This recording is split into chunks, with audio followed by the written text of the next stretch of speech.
Hey,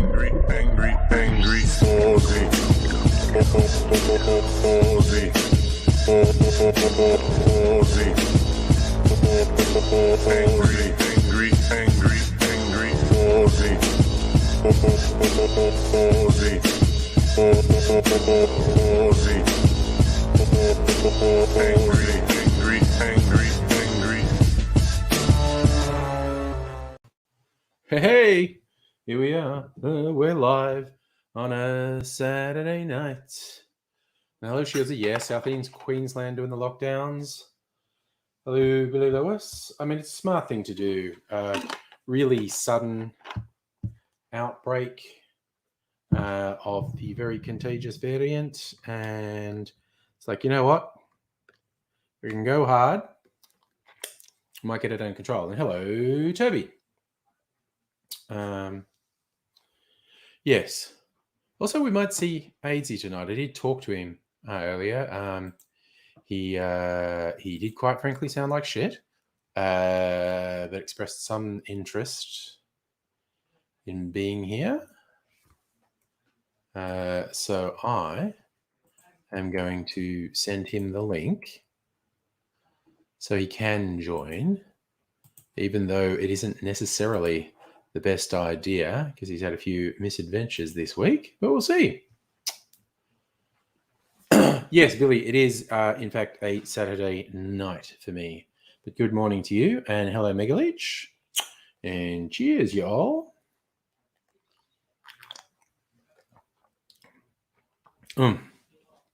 Turned the clarified drink I made yesterday into a fizzy drink, added soda, because it was very, very sweet. So it needed to be lengthened with soda to take that away. I think the people who made the recipe that I based it on said it's like a sophisticated Cuba Libre. And hello, nobody. Toby, what type of misadventures has AZ had? He has had the help, I've fallen and I can't get up type of misadventures. Literally. Was in his chair and lost consciousness and fell really badly, which resulted in several days of extreme pain. And then I think he took a lot of medication for a day or two, which he thinks makes him feel better, but he sounded like tired as fuck. So he may or may not join us. Yes, I was thinking, do I have my phone? I do. Shields, your neighbor doesn't live very full time. Oh, stuck. The barge was booked out before it started. Can't get on. No. Billy Lewis, he is not okay. He is not okay by any stretch of the imagination, not even by his own rather beleaguered standards. Philip on Facebook, you worried about the lights doing a seizure? I suppose they are going a bit fast sometimes. Mystery 09, yeah, I just like fairy lights. Hello to Celtic King as well. So, yeah, cheers, y'all. Abigail, did I know crocodiles can grow up to 15 feet? Most of them only grow 4 of them, though. Ba-bum-bum. Yes. Feel like the lights. They're on a variable thing, and I like click a button and the pattern changes a bit. And after going through about a dozen of them, I decided that was an acceptable pattern. They do go flashy sometimes. One of the other ones was just like flashy all the time.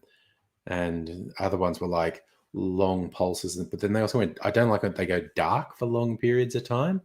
I don't really like that. So,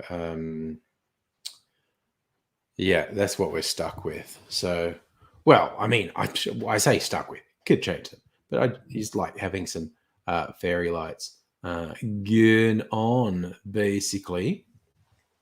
And you'll notice I am in my cocktail making gear. And because I only made 2 videos last night, I got to make 1 more. Philip, StreamYard is excellent.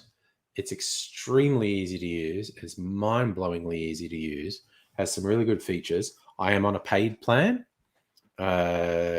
So I can do even more. Like I can have 10 people on the stream and do all sorts of things. Been using StreamYard for, I don't know, a long time. A couple of years? I don't know. Justin Pepsi once had a Navy. I think I heard that. Yeah, it's very weird. Very, very, very, very weird. This has Pepsi in it. Pepsi Max and black tea. This is what I love about milk clarification. I can taste the tea in this, actually. This drink has both Pepsi and black tea in it, and yet it's this color because I did the milk clarification through it, and it sort of stripped out all the blackness. If you watch the videos going live on my cocktail channel tomorrow where I make it, not only is it really black, when I add it to milk, which is how you clarify it, you add it to milk and make it curdle, the curdled black milk is absolutely disgusting.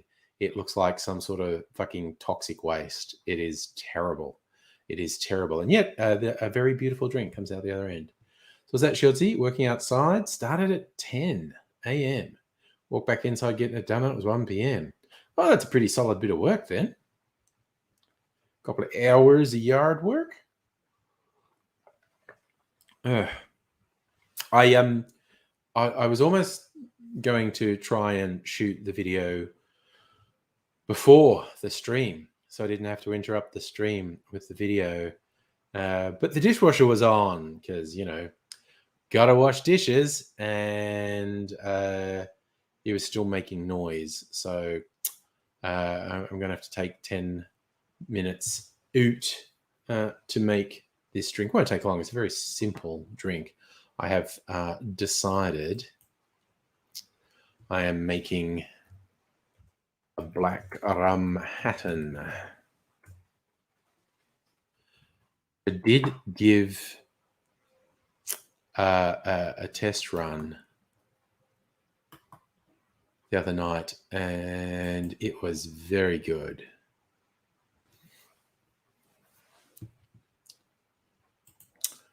Look at different people's versions of it. 2 ounces of rum, 1 ounce vermouth. Oh, that's a rum Hatton, of course. Yeah, I think I might do that. 2 ounces rum, 1 ounce vermouth. Bitters. Oh, yeah, I think orange bitters as opposed to Angostura, actually. And I might do cherries as a garnish because I like cherries. Rins rum Hatton. Connection is not private. They might be trying to steal. Oh, well, fuck that then.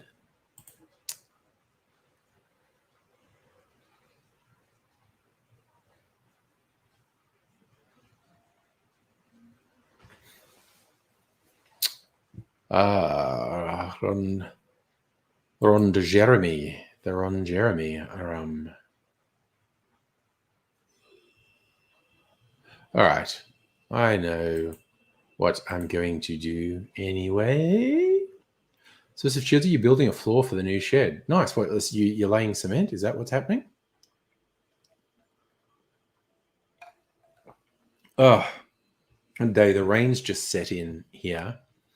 Not heavy enough for you to hear it, but there's been a consistent, gentle rain here for, I don't know, an hour or so. I think it's a bit more intense in other places. There was a marine weather warning. I think some of the coast. Oh, Christ, look. Just as I was talking, a weird fucking noise started as the dishwasher. It had been silent for ages. I thought it was over, but apparently it has a pause and then fucking goes off again. But yes, so yeah, I thought like a sudden surge of rain or something happened just as I was talking, but it was the dishwasher. Yes, so I don't think you'll hear the rain unless it changes, but some areas had an extreme weather warning, so who knows? Oh, nice. Shield to your driveway's open after 6 weeks of hell. Well, that's a bonus. It sucks that it took 6 weeks. Sucks that it took 6 weeks to resolve. But you know, oh well. And I'm also probably not going super late tonight. I mean, probably it's all going to go down to how I'm feeling. I mean, I might finish at 10, but I'll probably go a bit later, but probably not much past 11. But who knows? Who knows? Oh, no, Shields, you're just doing a timber flooring. So you can pull it up if you move out. That's fair. That is absolutely fair. So, nobody, you don't have to get up early tomorrow? Lockdown me. Oh, yeah. You're in the lockdown zone. So, church is live streamed. Volunteer. Your work's considered non-essential, so you're not recording it. Oh yeah, Abigail. I don't know if anyone's in the mood for an after party as well. Safa being busy all day, just got home. Nice to see you, Brie. What does this taste like? I think I can taste the tea. Can't taste the rum, and it's got it's like got serious amount of overproof rum in it. It doesn't taste like alcohol at all. It's so sweet because it's got the Pepsi Max in it and pineapple juice, teeny bit of sugar syrup. Kind of tastes like musk sticks. Definitely tastes like lollies. Yeah, maybe musk sticks is what it tastes like. It's probably far more sugar than is good for me. But since when do I worry about what's good for me? So if you had a muddy day in the footy, rain in the first quarter, that'll do it. I remember way back in the day playing Aussie Rules, the town, and their field appeared to be clay, and it was in a basin. And I mean, there was grass on top, but it like wasn't soil; it was clay underneath, and it rained really heavily, and none of the rain penetrated, and so there was a lot of freezing cold water all over the ground, and this sort of clay sludge, and it was just like, God damn. It was fucking nightmarish. Hey, Salumi. Going fairly well. How are you doing? Philip, when was the last time I had musk sticks? Don't have them for many years. I've probably had them sometime in the last couple of years. I mean, couldn't really put my finger on it and say exactly when. But I probably had them. I think I used some of them to flavor a drink a couple of years ago. Like dissolved musk sticks in vodka or something like that. Yeah, maybe it's the tea was Earl Grey, which is a slightly floral element to it. Maybe that's giving it the sort of slightly floral like rose water, which is essentially what musk sticks are an approximation of. The flavor is an approximation of like rose water that was in Turkish Delight and whatnot. It is lucky you got some shopping in on Friday, just ahead of the madness. And Slooby's had a good day. McKinnon's primary partner for dinner went really well. Nice. That's all for the good. Like to hear the good news. Ugh. It's a weird taste, though. I don't normally drink things that sweet, and this is very sweet. Yes, AZ.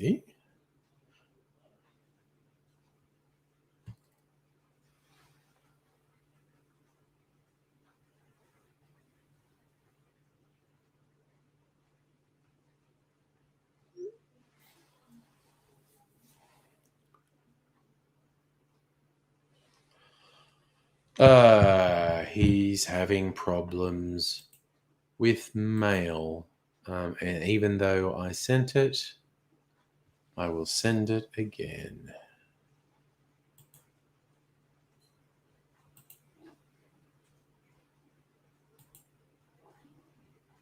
I was saying about he's not completely with it.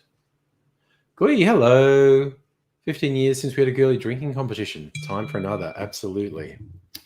Oh, nice. Salim, you're having all three of you hang out next weekend. That's nice. And Big Bad Ads. Yeah. Yeah, Queensland got freaking lockdown thanks to New South Wales. We got a lockdown thanks to New South Wales and Victoria. Yeah, it's fucked. Oh, so Slim and the other guy you're interested in, busy. Hopefully meet up the week after. Okay, well, lining it all up. Yes, suffer say easy 3 times. He might find his way here.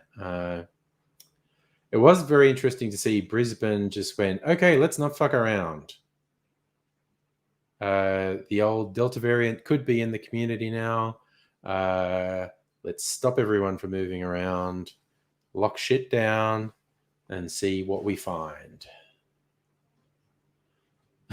Like this, weeding through time wasters on the dating apps. Maybe delete the apps because you're pretty happy with how things are tracking. That sounds very good. Very good. And Claire, you're just glad you're not interested in guys anymore. Let's go, oh, for fuck's sake, what's he doing? Right. He texted to say he's got it, or he could have clicked on the thing. But,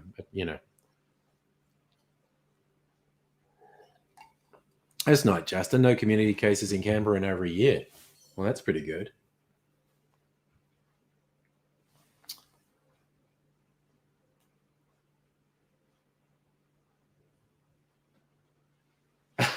Clear, you want the measurements on the curtains. There's something I bought off Facebook, I think. I did have one set of fairy lights that I got from what's it called? That weird stationery store. Typo. It came from Typo. And speaking of fairy lights, it's AZ. I was picking my nose as Yes. I entered the studio, and I was thinking, I'll get away with picking my nose because Angry won't see me for a while. And then he did. And he put me on, and I was thinking about the Queen's Christmas address this year. And if she was gonna go all Queen Victoria, wearing black and a veil, going, my husband and I, well, fuck no, not really, not anymore, swig. Like neck some fucking gin like her mum. Except I don't know what the Queen's drink is. I know her mum's drink was gin. There was what turned out to be a spurious report on how much she drank each day, and it turned out to be a bastardized version of one of the courtiers who left there said, oh, she might have something in the morning, like she might have a gin thing, she might have a wine and maybe champagne with lunch, and she might have something in the afternoon, and she might have like a gin cocktail and a champagne with dinner, and that got construed as she has those 5 drinks all day, every day, all the time. Yeah, exactly. As in, it's a constant thing, which is not right or correct. One of the things that is true, however, is they were sitting around watching TV, and apparently the royals watch a lot of fucking TV. Not much else to do. The thing is, where the fuck can they go without being looked at? Yeah. Right. So if they're hanging around the palace, what the fuck else is there to do? Oh yeah, let's check out the fucking 1,000-year-old gallery again. Yeah. That's why they have the country estates, so they can go shooting. Well, yeah, if they're not shooting and they're in London, fucking at Buckingham Palace, it's not like they can go out. So they're watching TV a lot. Anyway, apparently after dinner one time, and we think maybe the grandchildren or the great grandchildren set her up for it, because they watched Cohen. What was one of Cohen's characters? West Side. Ali G, was it? Oh yeah, Ali G. Yeah, Ali G. Apparently, the Queen Mum got up after dinner and said, that was very nice. Respect. And apparently fucking wiped out the table. Everyone just shat themselves laughing. But yeah, the rumor has it that maybe William and Harry set her up for it. So that was a very funny story that came out of that. You can't see the chat, but there's a massive discussion about nose picking going on. So, that's unfair. Everyone's on board. I love one time. One fucking time. Oh no, most people are on your side. Most people are on your side. Thanks, guys. Yeah. And Glee said she remembers her dad used to say, "I'll swap you a hard bit for a soft bit" if he saw the kids picking their nose. Which is a very dad thing to do. It's a very dad thing to do. Yeah.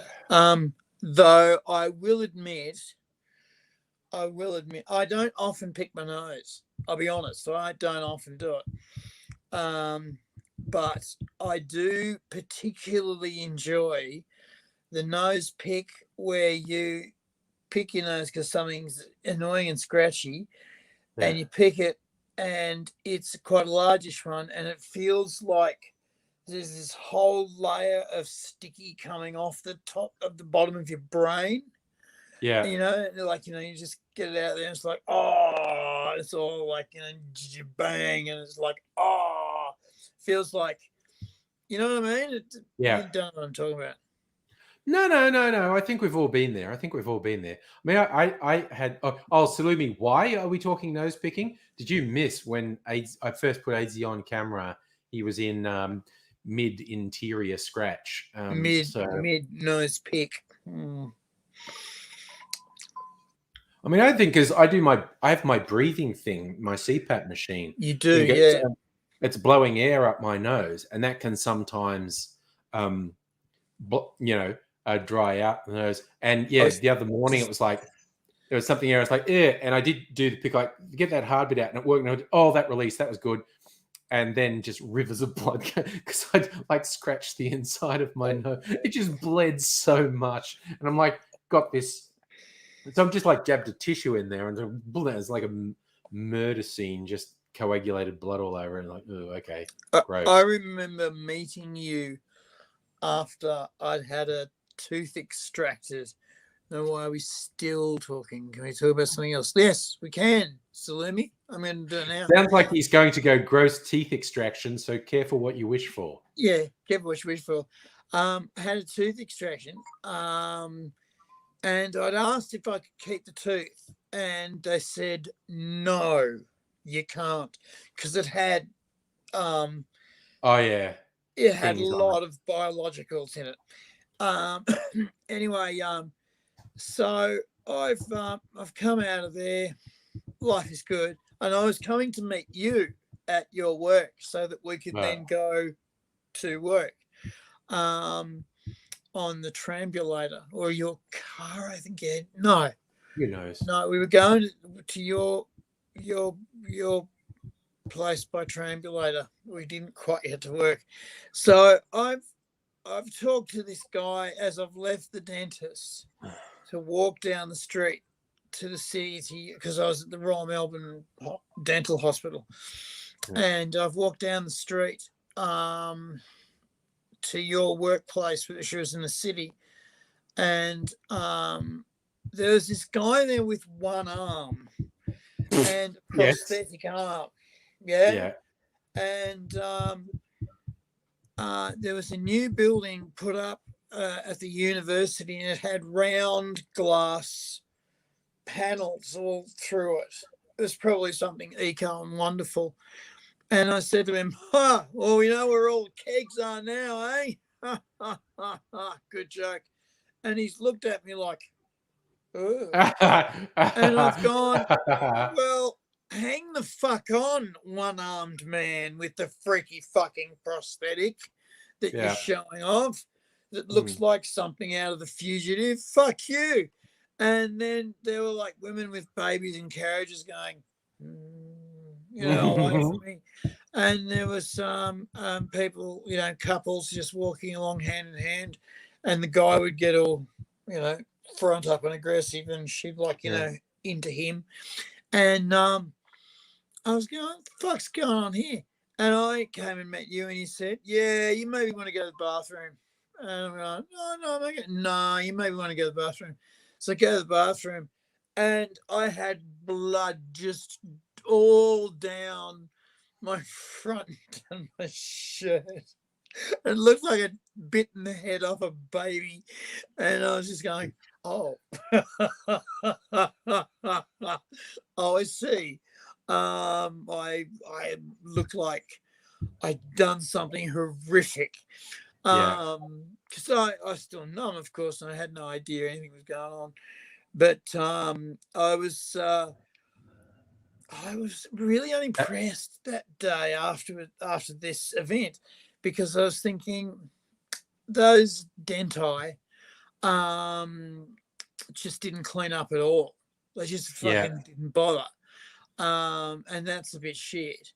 They didn't pack anything. It's a bit shit. And also my teeth were all smashed together because I didn't get any orthodontistry when I was a kiddie. And the orthodontist at the time said, yeah, your teeth are going to smash together and break. And they'll break on the inside. And it doesn't matter how much you clean them. They'll rot. And he fucking surely he was a prophet. He was a prophet. I know. He must have been inspired. Angry Yo Azy, what's up down under? So much stuff, Nug. I just want to say hello to Nug, And basically I was pissed at my old man because the orthodontist said, look, you're going to have braces on until you're 18, and it's going to cost about the size of a small car. Over that time. So it's not like it's going to be fucking all at once. But it's going to be extensive work. Couple thousand over a couple years, Yeah. And so my old man said, oh, can you chew? And I went, yeah. And he says, oh, I'm not going to fucking worry about it then. And then the prick went and bought a boat. Oh, motherfucker. Literally, I guess. But yeah. And later on I was going, well, I showed him. Oh, no, I didn't. No, fucking hell. Shit. Okay. So, God damn it. However, my teeth got worse and worse, as you are well aware. We have pictorial evidence. There's a few videos just before they all went. They were pretty bad. Yeah, Glee was actually asking how long did you wait for dental hospital? She gave up after 4 years. Well, you got expedited when you were more than happy for students to do it. I went to the Royal Melbourne Dental Hospital and said, I need, my teeth are coming out. I need teeth. They're all coming out. I need teeth. And they said, it's a couple of thousand. I went to Investment Tooth in Australia, but the only part of me that is. I relate. It's like our man there that he's got his lovely straight teeth now. I relate to that. That's why I thought you'd like that one. Yeah. Oh, and speaking of relatable, Azy's dad should use himself as a boat anchor. No, not if you float. He could use himself as a net buoy. Floating up there, pink and round. There's my lobster pot. I'll just lift out the float.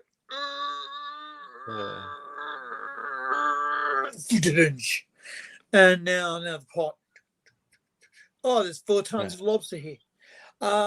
Yeah. Anyway, You yes. just have to rub some fish oil on his skin and drag him across, and all sorts of things that latch onto him. Yes, they would. Yes. You never know what you'd catch if you dragged him behind the boat for a few miles. Oh, I know what you'd catch. I'm fucking well aware of what you'd catch. Oh my god. So, I was saying, yeah, the pre went and bought a boat. And then what was I saying after that? Oh, yeah, no, in the dental hospital. The sea anchor doesn't sink, it just has to provide lots of drag. Are you a drag, AZ? Oh, Dr. Abigail. Dr. Abigail. I have been known to drag. I was about to say, yeah, in a certain sense of the word. Yeah. In a certain sense of the word. And yeah. I have had comments on how fucking good my legs were. At the time I was dragging, people said, oh my God, your legs are fantastic. Because I was taught to run in high heels. Oh, wow. Okay. Because I had to do this drag act. It was one time. They all say that.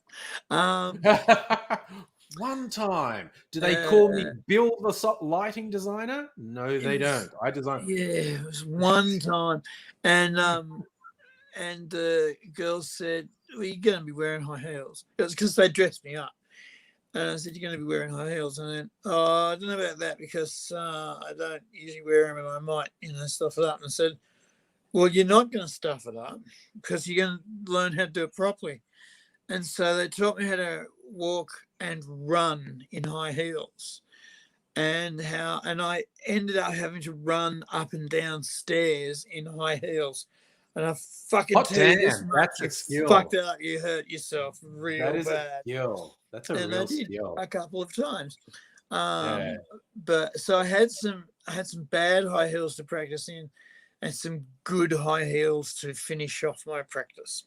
Oof, and so I learnt to walk properly in high heels. And as I was doing this, they said, you've got fucking, I'm jealous as hell, you've got awesome fucking legs, which were shaved for the performance. Yes. And I was a little against this because I went, that's not going to be good. And driving in high heels is an interesting experience too. Never thought about that part.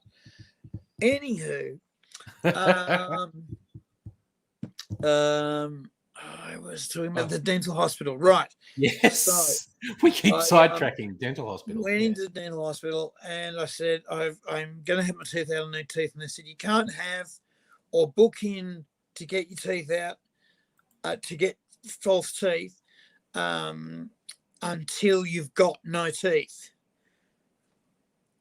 I know when they're coming out. I know the day. No, you've got to have no teeth when you come in.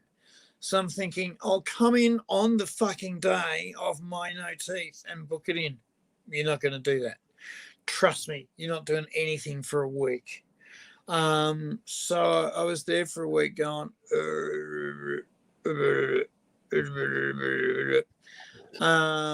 and my folks were really happy because I didn't speak a lot for a week.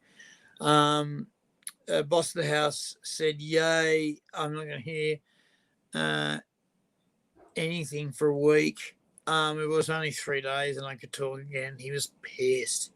He was so pissed that I could talk again after 3 days. But then it was all Samuel of Fergenfever. Very life of Brian after that until I got my teeth. But then I rocked up to the dental hospital and says, look, no teeth, want some teeth. And they went, yes, we'll put you on the waiting list. And I said, oh, yeah, cool. Because I expected to go on the waiting list, because it's like fucking $6,000-7,000 worth of work, right? For really good ones. And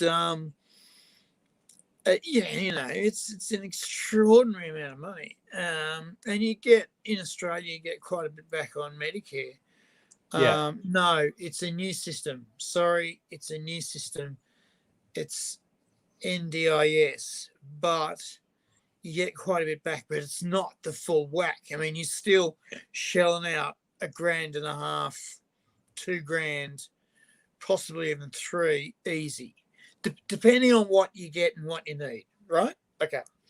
Yeah. And I was just sort of on the way out, and I went, "Oh, look, I'm cool with and like students."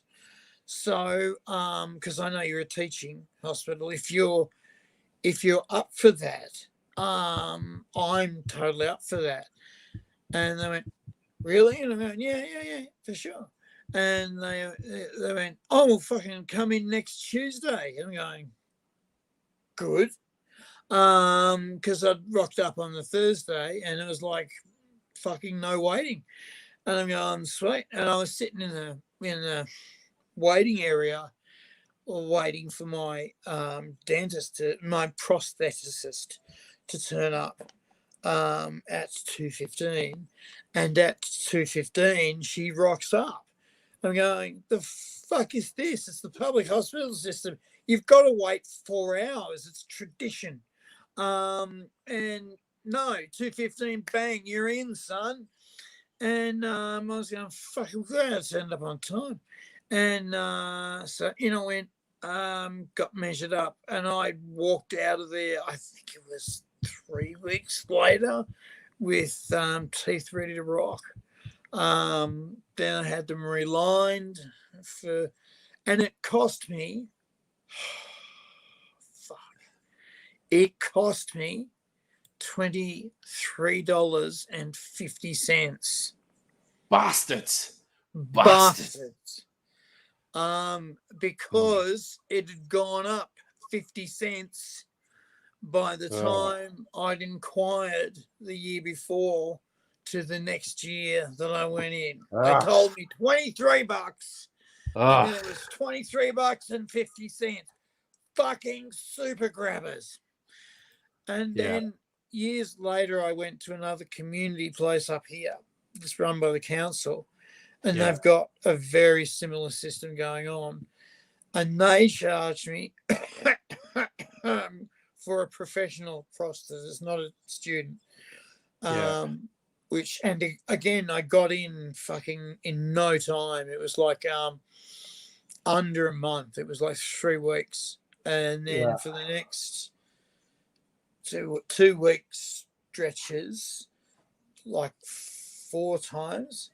Like, for public health, that's no time at all. It's zero time. And they charged me $43.85, fuckers, for the lot. That was it. And I thought it was going to be like $50 a time. It was like, no, that's it for the year. When you come back next year, it's another $43, and it'll probably go up to $44. And you're like, super grabbers. And so I got my new teeth, and I got my new teeth because I'd broken my teeth. You can, they get very slippery when you're cleaning them, and you're supposed to do it over the sink with maybe a bit of water in. So if you drop them, they plop and they don't break.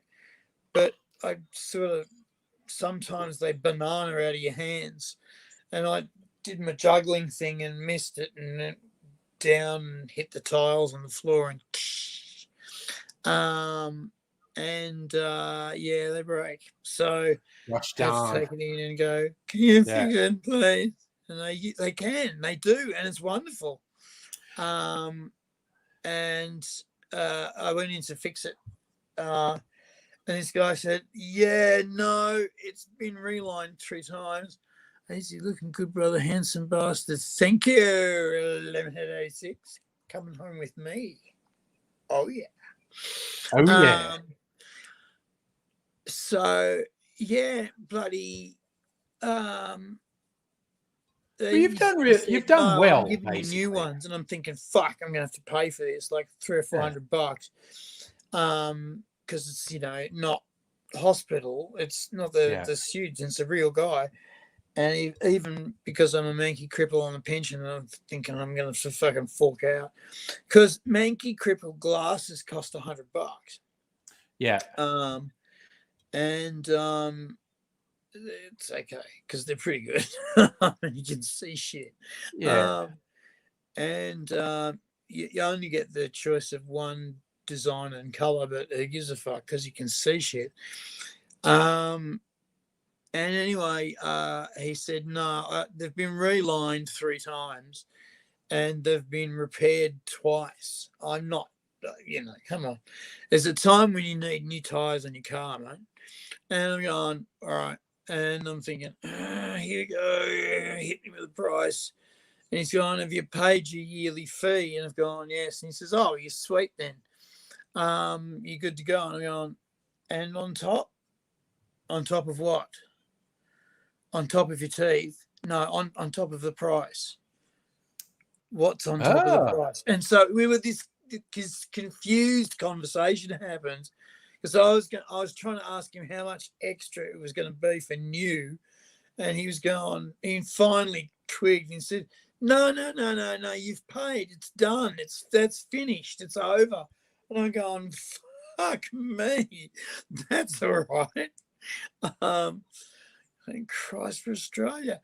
Yeah, I mean, as the libs haven't killed it yet, but they're working on it. But yeah. Well, heard a rumor from my source in Canberra.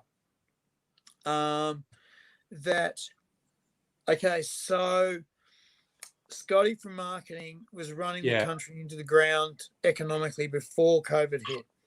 He was, yes. We were heading for a recession before COVID hit. We surely were. We surely were. And it was going to be a fairly deepish one, and it was going to be fairly bitey because the spread of funds was going to be a little bit fucking lopsided, and it's liberals.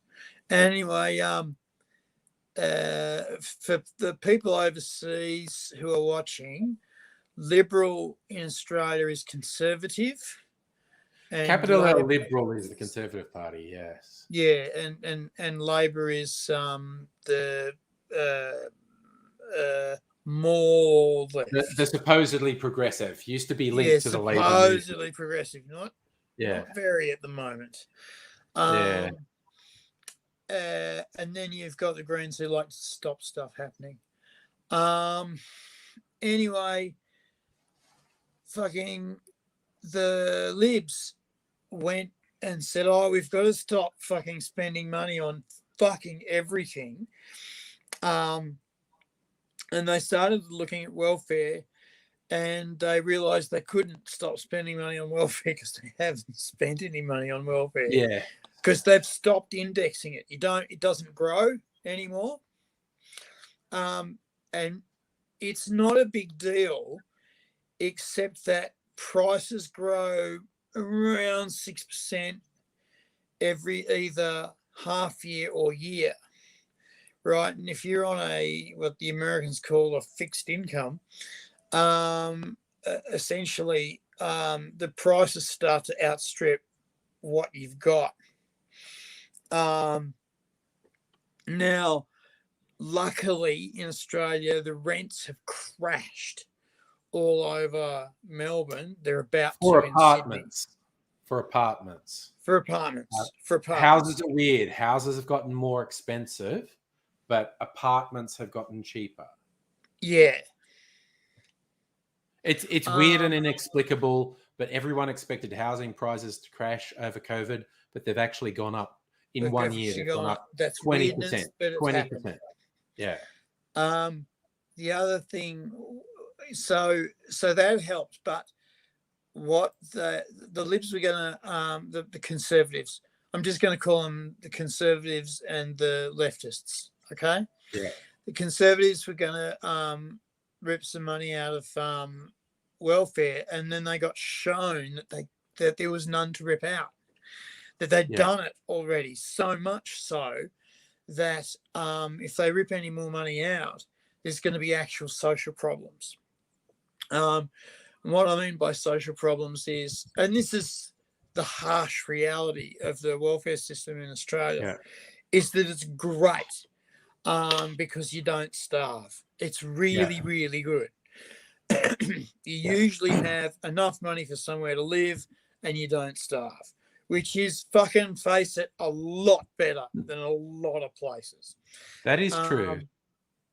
And you can, if you've already got one, let's call a spade here, lives the fascists. Nobody, you are correct. Some of them are actually literally overt white supremacists, fascists, like Peter Dutton and the fringe ones who literally promote white supremacist talking points and ideology. It's quite freaky to see. That's not shit. That's not bullshit. It's real. It's really quite freaky to see. Yeah. But yeah.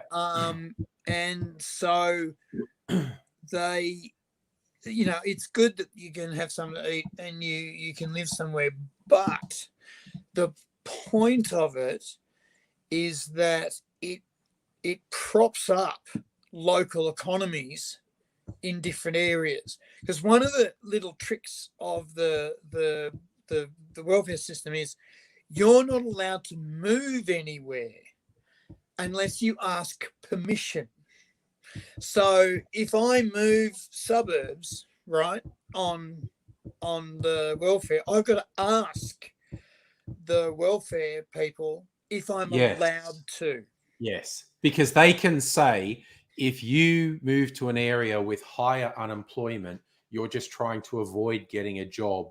So we are going to tell you you're not allowed to. And it's like, well, go fuck yourselves. Seriously. It's well, it's you ridiculous. Can say go fuck yourselves, but they'll breach you. Oh yeah, no. They will fuck you up. It's ridiculous. It's absolutely ridiculous. And it also kind of looks like Labor's going a little bit hard on saying the Tories are going to force pensioners onto cashless welfare cards and fuck over people, which again is something that is not official Tory policy. So they go, no, we're not. Personally, I think it is their policy. I think it is their intention. Yeah, they're fucking totally going to do it. Yeah. Also, they've gotten away with lies and scare campaigns for so long. The fuck shouldn't Labor get away with a scare campaign? I was going to say, I mean, every fucking election, 2 weeks out, the Tories fucking last Tot was introduced the day 11 took his out free. I remained on board until I've been issued with my last Tot. Background, AZ. Today, the theme I did for the stream, today is actually the anniversary Black Tot Day. On this day, July 31st, 1970, the last tot of rum was handed out to sailors. Thank you, Derek, for joining us and giving that piece of history. I fucking love that. That is great. You were on the Torquay, stayed on till they gave you your last tot. That is a little piece of history, and that's you're cool. A legend. That's cool. I mean, I know in Australian ships they still have limited alcohol, because in the American Navy they're dry, totally dry. Yes. And when they come and they play with the British or the Australians, and on mess, officers' mess, and they get offered drinks, and it's like, these guys get pissed fairly quickly, and they've got to be fairly careful, especially on the British ships, because the British officers drink fairly fucking heavily. The reason behind that is the British officers are very, very ordered about who's on and who's off. So if you're drinking, you're off for 16 hours. And they know that. So you're going to be in the in the welcoming party. But if you're on, you're not even going to be seen at dinner. You're going to be on the bridge, basically going, don't run the ship into a lighthouse. Because it's awkward. It's that old fucking joke. One of the Nimitz class was radioed up by a ship going, you might want to adjust your course 12 degrees. Well, we're an aircraft carrier. You might want to adjust your course 12 degrees. And the other one goes, well, we're a lighthouse. Your call. Yes. Because lighthouses are given the status of ships, as are land bases that train Navy personnel. Yeah. Ships. I thought that one was either going to be a lighthouse or someone on the White Cliffs of Dover or something. And just you know, that is completely your call to make, whether or not you change course. You want to fucking not move, mate? Go for it. There's a reason they put lighthouses where they do. Sorry, I just want to say, Night to Glee, that's so cute. 7-year-old grandson FaceTiming her. That's so cute. Oh, that is cute. I love that. Oh, so nice. Enjoy that, Glee. Hey, quickly, do you want a company? Because I need to make a video for my cocktail channel. I still have one, which is why I'm dressed like this. Do you want company in here? Love company. All right. Was going to finish off what the hell I was saying and can't remember. Yeah, sorry. You do that. Do that. Was it teeth? I did that, didn't I? We finished teeth, I think. Yes. I think we finished teeth, and then I went on to something else that I was asked. No, we'll come up with something. We'll see. Anyway, look. If anyone wants to join, that is the link where you can join us and have a jolly old chat, a Saturday evening chin wag, as it were. It's not much going on. Hey, I did actually, was a fun bit of news today because, of course, last week in Sydney in particular, they had the big I remember what it idiot protest. Oh, well, while you remember, you go. Okay. So the Tories were going to rip some money out of welfare.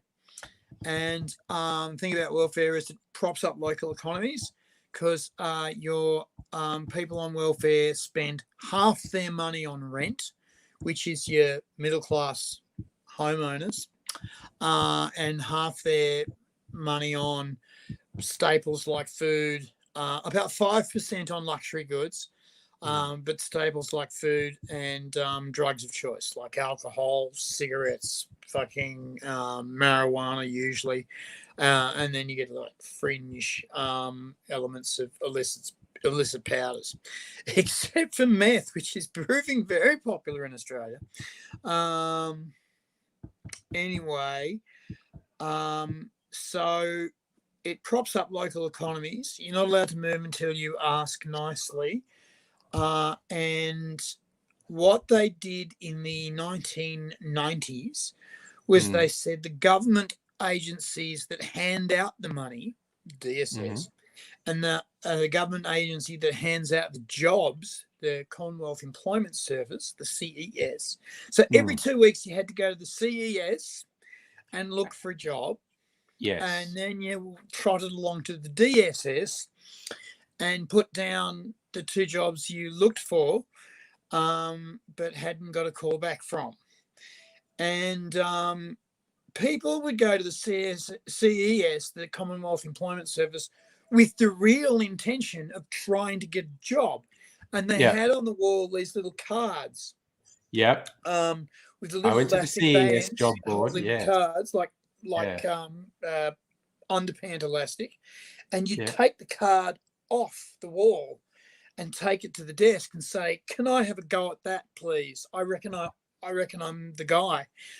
And then they go, "Yes." And then some of them would have a red dot on, and you weren't allowed to take it off the wall.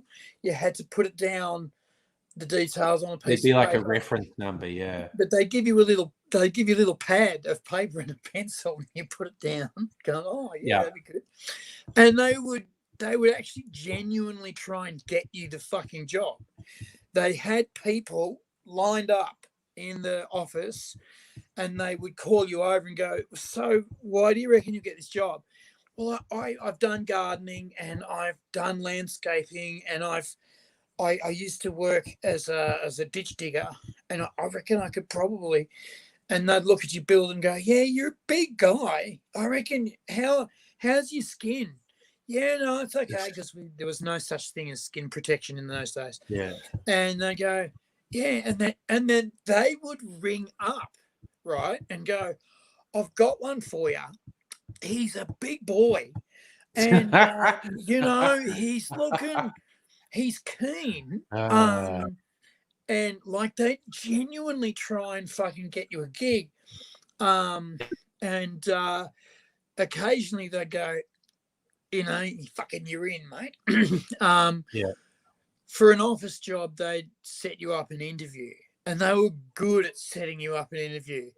They'd go, he presents very well. You could turn up in punk gear, and they'd fucking go, he presents very well. He's well spoken. And it's a fucking job you can. And they would just bullshit on the phone to get you this gig, and push it. If you looked like you were keen, if you weren't keen, if you just grabbed some numbers randomly and put them down, they wouldn't fucking try. But if you said, no, I reckon I can get this job, they would push. They would really push. So then in the 90s, the Tories got in and said, oh, private enterprise does everything better. And this Department of Social Security is so huge and costs so much money that we're going to fucking we're going to put everything together, and we're going to privatize the job finding industry. And so they privatized the job finding industry, and the idea was that it was going to cost less. Well, it now costs inflation numbers included 8 times more than it ever did. It's 8 times more than it ever did. The handout money part of the machine is also they've jammed that in with the healthcare part of the machine, and they've got nothing to do with one another. So you've got this office that's split pretty much down the middle, or people who have to do both jobs, and the computer systems on these welfare systems don't talk to one another. Yeah. Now, why is this a big deal? In Australia, what you get is a tax file number. Okay. So it's everything to do with the tax that you pay. Everything. And everyone has a tax file number, and it is linked to everything. It's linked to your bank account. It's linked to your healthcare. It's linked to your welfare. It's linked to it's tattooed on your cock. It's basically how the government basically talks to itself, and it shows quite obviously what they care about, which is your cash. Right?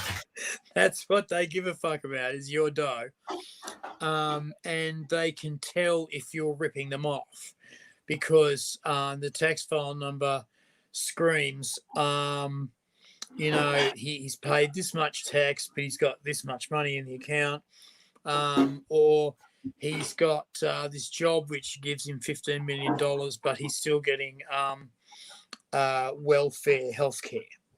It's that stuff. So that thing works, but the job finding people have been shown up to be stealing money from the government. They've been shown to tell people that they're getting them jobs and not bothering even to call. They breach people, and what a breach means is they stop you getting your welfare if you don't turn up to a meeting, which fair enough, you're supposed to be looking for a job, you turn up to a meeting.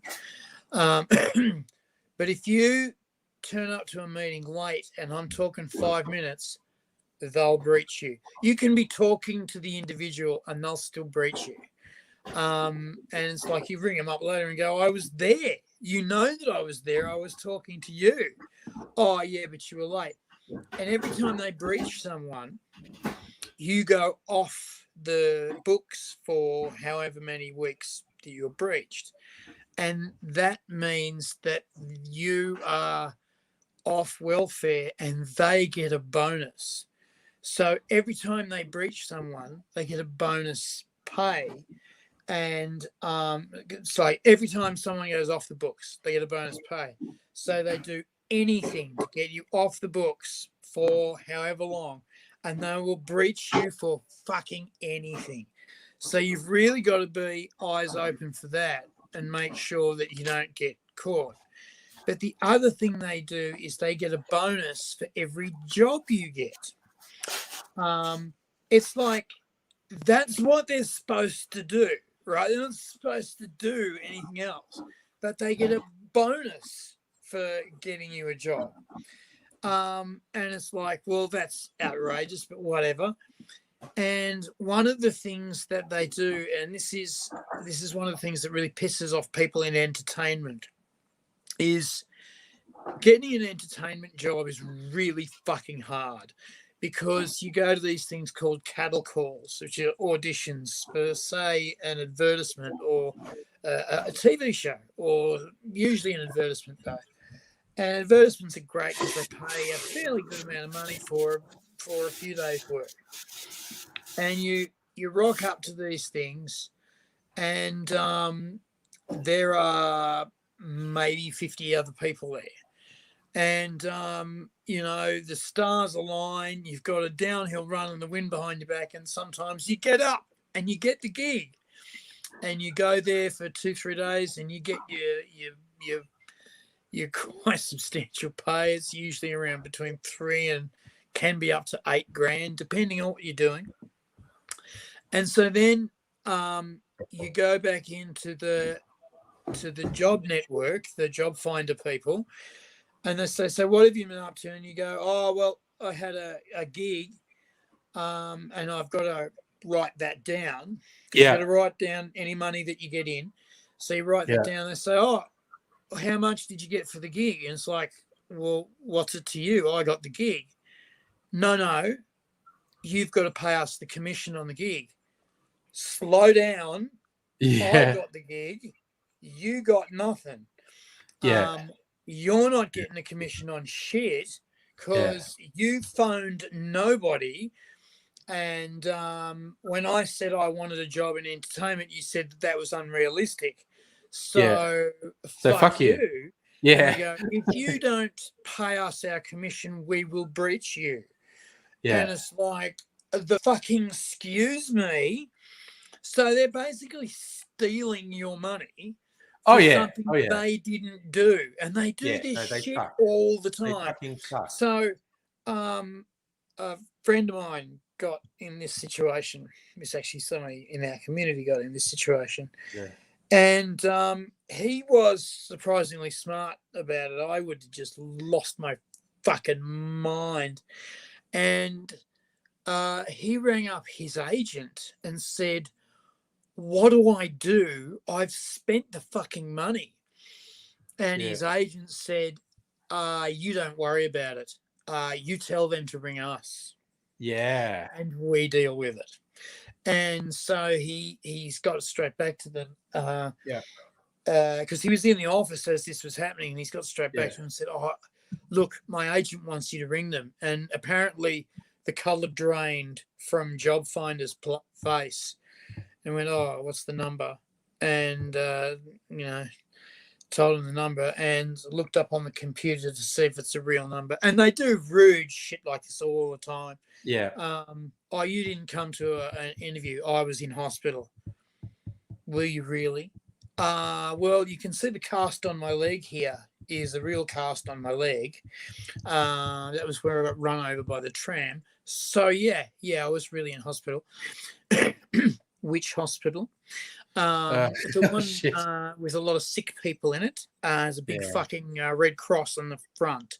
It's a white cross, actually, these days in red. Yeah. Anyway, so you've got to let them know your personal fucking medical history, or they get the shits with you, and they've got to ring up a doctor. And doctors fucking hate this shit because the job finder people ring them up all the time saying, was Muggsy in hospital at the time? And they go, yes, Muggsy was. I've just spent 5 minutes looking this shit up on a computer, and I've got 100 fucking patients I've got to see in fucking 2 hours, which means I've got 30 seconds to see each fucking patient. And now I've just spent 15 fucking minutes talking to you because you're a cockhead and can't fucking read a sick note, which I wrote to this person to give to you, you fucktard. And I've heard doctors scream at job finder people on their electric telephones while I've been at my bedside. That's a fair thing to do. It's great to see doctors lose their fucking mind. And they say, fucking job network. And yet they never swear in front of patients. Yeah. But they say, fucking job network. And all the other doctors go, oh, yeah. Fuck those guys. Yeah. Sorry, I want to say a really quick couple of hellos to Kirsten and Chris. Hello. And also, Derek's program is lifting a glass of rum in tot time in memory of the last tot. Also, for those who can't be with us, I am about to make a rum. I'm about to make a rum cocktail. To absent friends. So I'm just once more, just in case anyone wants to join Aidsy and keep him company while I do this, I am going to make a black rum Hatton, a rum version of a black Manhattan. So it's a hybrid of a cocktail. But I did actually do a taste test of it in a stream during the week, and it's really fucking good. Nobody's joining. Here we go. All right. Here we are. How you doing, son? How you going, nobody? Yeah, not too bad, mate. How's yourself? Good, man. Have you got a t-shirt on, or have you decided to go? That's a t-shirt. T-shirt. Because it looks a little bit 70s. I'm showing off my chest. And I liked it. I was just going, you're doing the thing, bro. You're doing the thing. Yeah. Don't have a good enough chest for that. You'd have a few fans if you did. Yeah. Slightly faggy guy here, giving it a bit of, I don't know, bro. I don't know, mate. I think whoa, Dr. Abigail giving us a roller coaster. Look out. I'm just trying to move my webcam, obviously. Right. But my internet shit out of you moving your webcam. I'm on powder drugs, which would make it difficult for me to deal with that. So thank you. I'm not on powder. You're welcome. Really and I'm not wearing my glasses. I hope that doesn't freak anyone out. But why would it freak us out? I like it personally. I like it with glasses or without, frankly. I'm a massive fan of glasses, and I think people who wear glasses, it just makes you like 2,000 times sexier when you wear glasses. It's just fact. Really? And more sophisticated. Yes, it does. It does make sense. There's no question. There is no question that girls with glasses get passes. See? Yeah, see, we're on. I've always thought that glasses were cool because you can see shit. I was a lucky guy, right? I hit my 40s and wasn't wearing glasses, right? It was only in my late 40s that I started to go, my arms are too short to read stuff, and because that's what happens is you more and more and more stretch these things out to read the print. And I was trying to read the fine print on food packaging and going, I fucking have no clue what this says. And then I got my glasses, which are here, these guys here, which are the government glasses. And then, fuck me, you can read again. I went through a similar thing. I went through a very similar thing. I was finding that like when I'm at home, I'm like always on my computer or I'm doing some sort of craft or art, and it's always like that far away. So I'd go outside and everything's fucking blurry, and I'd try and read, and I'm like, so I got these. These are for going outside, so I can see things in the distance, and I've got another set for reading, so I can like hold a book at a decent distance instead of out here. Yeah. It's fucked up. I didn't know what was going on.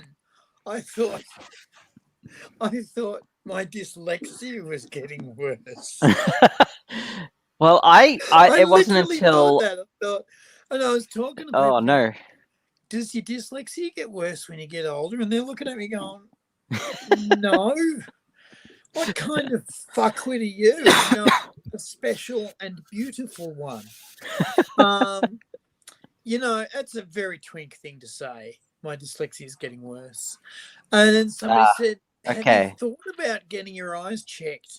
I went, why? Because you can't read, but that's the dyslexia.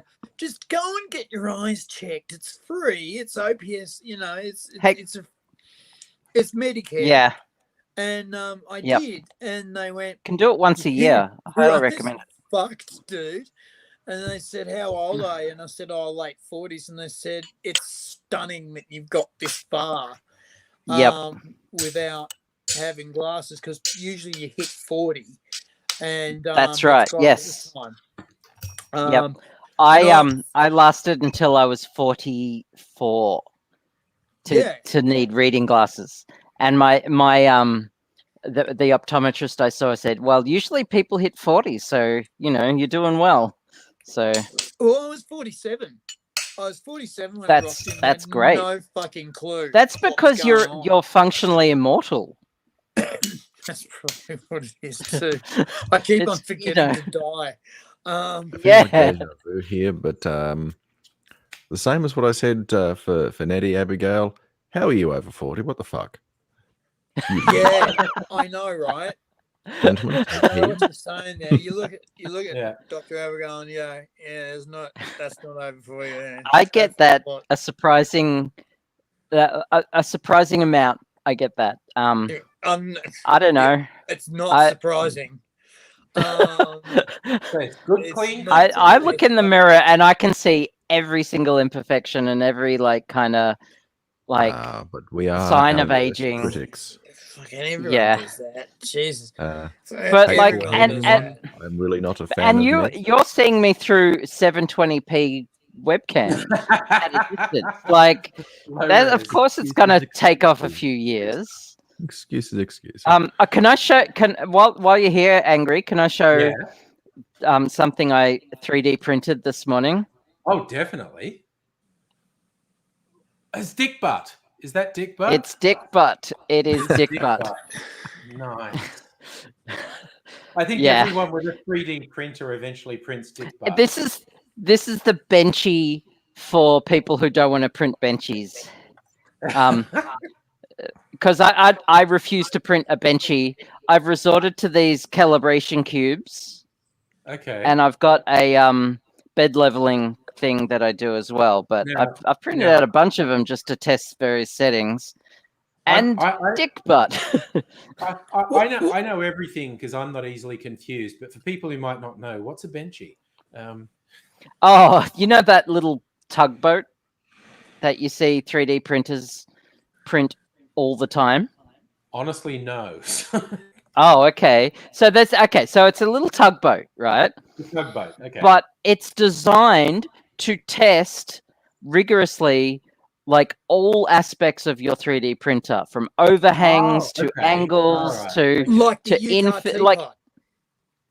And it's I don't called know what that is. Benchy because it's a benchmark. because it's a bench benchmark test. Yeah. It's a, Okay, it's a benchmark test. Yeah. The Utah Yeah. teapot was what they used to do in CGI programs to, hey, fishery paint. Hey, wow. 53 days ago. Exceptional Happy eyes. birthday for 3 Well days ago, done. mate. Yeah. Well, fishery paint. It helps. I- It helps if you don't stare at a computer screen since Yeah. you're preteen. Yeah, That's true. that helps. That's Yeah, true. that does fuck your eyes. I'm going to leave you to continue your conversation. I'm just going to quickly Sure. make this, making sure my microphone's turned. And it's Yeah, off. Ah, fuck Well that done, guy. that Stuff like. Yeah. Yeah, I Utah can't. teapot You made was Shieldsy a proud, thing. Abigail. There was a standard thing that was made I? for CG I'm programs. assuming so, if he's watching. So that you could check if it did Ah. the shapes correctly and it did the Yep. shadows correctly. And so Yep. it was a benchmark thing. Yes. And then CG programs got a lot better. And there are new benchmarks now. They call them Cornell boxes. And they test all kinds of things. There's 6 Cornell boxes, and they test color, shape, and a thing called it's not radiance, it's caustics. They check caustics. Sure. And caustics are very, very difficult to do in computers and renderers, and they take a lot of time and blah, blah, blah. But to have a 3D bench test makes sense. 3D printed bench test makes sense. Yes. Can And you tell me, you- because I've never come across this before, what is a dick butt? It's an internet Question, meme. actually. Fair question. It's I don't even know the origin of dick butt. It started as a 2D drawing. He's got a dick coming out of his butt. That's all. Okay. Why would Yeah. you have a dick butt? Yeah. Everyone, it should be a household item. You know, you should go to every good modern kitchen and see a dick butt And find a dick butt. Yep. No, I next agree. to the jug, the boiling jug. Yep. And or sitting on the side of the coffee maker. You know, it should be something that you go to someone's house and you see their coffee maker and there's no dick butt on the side, and you go, oh, no dick butt. No. Need to Couldn't 3D bother. print one for them. Yeah, couldn't be Maybe I bothered should to get get a one to dick put on butt my for the coffee workstation maker. at church. I'll not coming back here. I don't think I'll drink their coffee because you don't know how clean their glasses are. You know, their coffee cups are, because no dick butt. In fact, I think no dick butt should be a test of character. You know, if I wanted to go in the 60s I better to a get one. segregated, you know, eatery for a sit-in, I should put a dick butt on the counter in front of me and say, I'd like service, please. And instead of them going, you're the wrong colour, they should say, oh, you've got a dick butt. Fair enough. Here you go. What would you like? Yep. And that probably, you know, tamper with the food because they don't like my colour. But sorry, I just got fucking hijacked in my head because there's still Your train of places thought in the derailed. US that have unofficial colour bars, which tweaks my brain in funny ways. Don't get me Legally, wrong. It's a very There interesting are question. places in Australia with unofficial colour bars too. You can go into pubs in the country where if you're the wrong shape or colour, you're not welcome. I remember I was working in a pub in the kitchen there. I was actually living in the pub as well. And the owner yelled at his son because he'd let the Aborigines into the front bar. And he said, "You don't fucking let him in the front bar. You send him round to the saloon," which is around the back, where fucking no one can see him. Jesus Christ. I am disturbed by this. And this was in It's the pretty fucked, 1980s. You know, this is not fucking old. The last Yeah. official nigger shoot in Australia was in 1987. What is that? 1987 in Western Australia. And I was blown the fuck away when I heard that. Now, okay, yes, admittedly, everyone involved in this got their lives fucked over by the legal and social system at the time. It wasn't a freebie by any stretch of the imagination. When it was, That just shows how dedicated racists are, though, doesn't it? Oh, fuck me. You know, the idea I am that disturbed. you can think that So am I. through and go, yes, it's fine to get the good old boys in utes and go out with guns and kill black folk for any reason. It was over three robberies and a rape in town. And so they went to the black community and shot the place up. And then it was actually so heinous that the local state coppers, the Western Australian state coppers, called in the feds and said, "We need 100 fucking feds to turn up here and arrest every motherfucker who's breathing." The thing that I'm made deeply it disturbed. even more disturbing was that the black fellas that were getting shot up, understandably, fucking got their shotguns out and started shooting back. So it was basically a pitched fucking battle for 2 days. And something like 18 people got killed, 40-something people got injured. And the police were pretty much in the middle of this going, there's fucking lead flying everywhere. And so finally the feds showed up in helicopters supplied by the army and circled in with guns, and everybody sort of went, right, this might need to stop now. And yeah, they all got fucking cuffed and dragged off. The ringleader got sent to Goulburn, will never get out. In fact, there's about 8 or 10 people got sent to Goulburn and will never get out.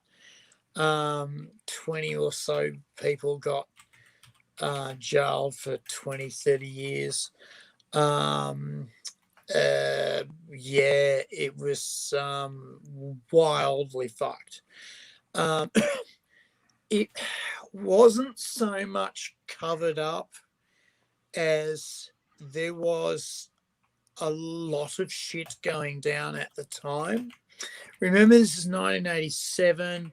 You've got the Cold War in full swing. It happened at the same time as as one of the attacks on either Libya or Lebanon. I think it might have been the Libyan bombing, which was news. And there was a lot of terrorism going on from the IRA, and communism itself was on its shaky last legs because of Star Wars. Star Wars was, of course, as we know, set up to outspend the USSR on military spending, and the USSR had to keep up with the American spending. And what these people in the money department of the Pentagon did was they went to DARPA and said, what can we spend money on that will never come to fruition, that will cost a fucking fortune, that we can keep on pumping money into publicly for years. And they came back with Star Wars. Lasers that would shoot down missiles. It had to be sort of feasible, and they had to show that it could sort of happen, and they did.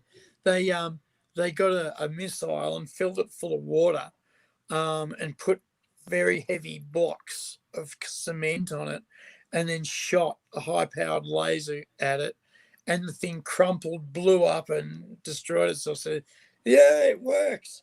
We're going to have these space-based things, X-ray blap, and you're right, mate. The USSR had to spend as much, and they just didn't have the money. They just didn't have the hard currency. And Star Wars is what killed off communism,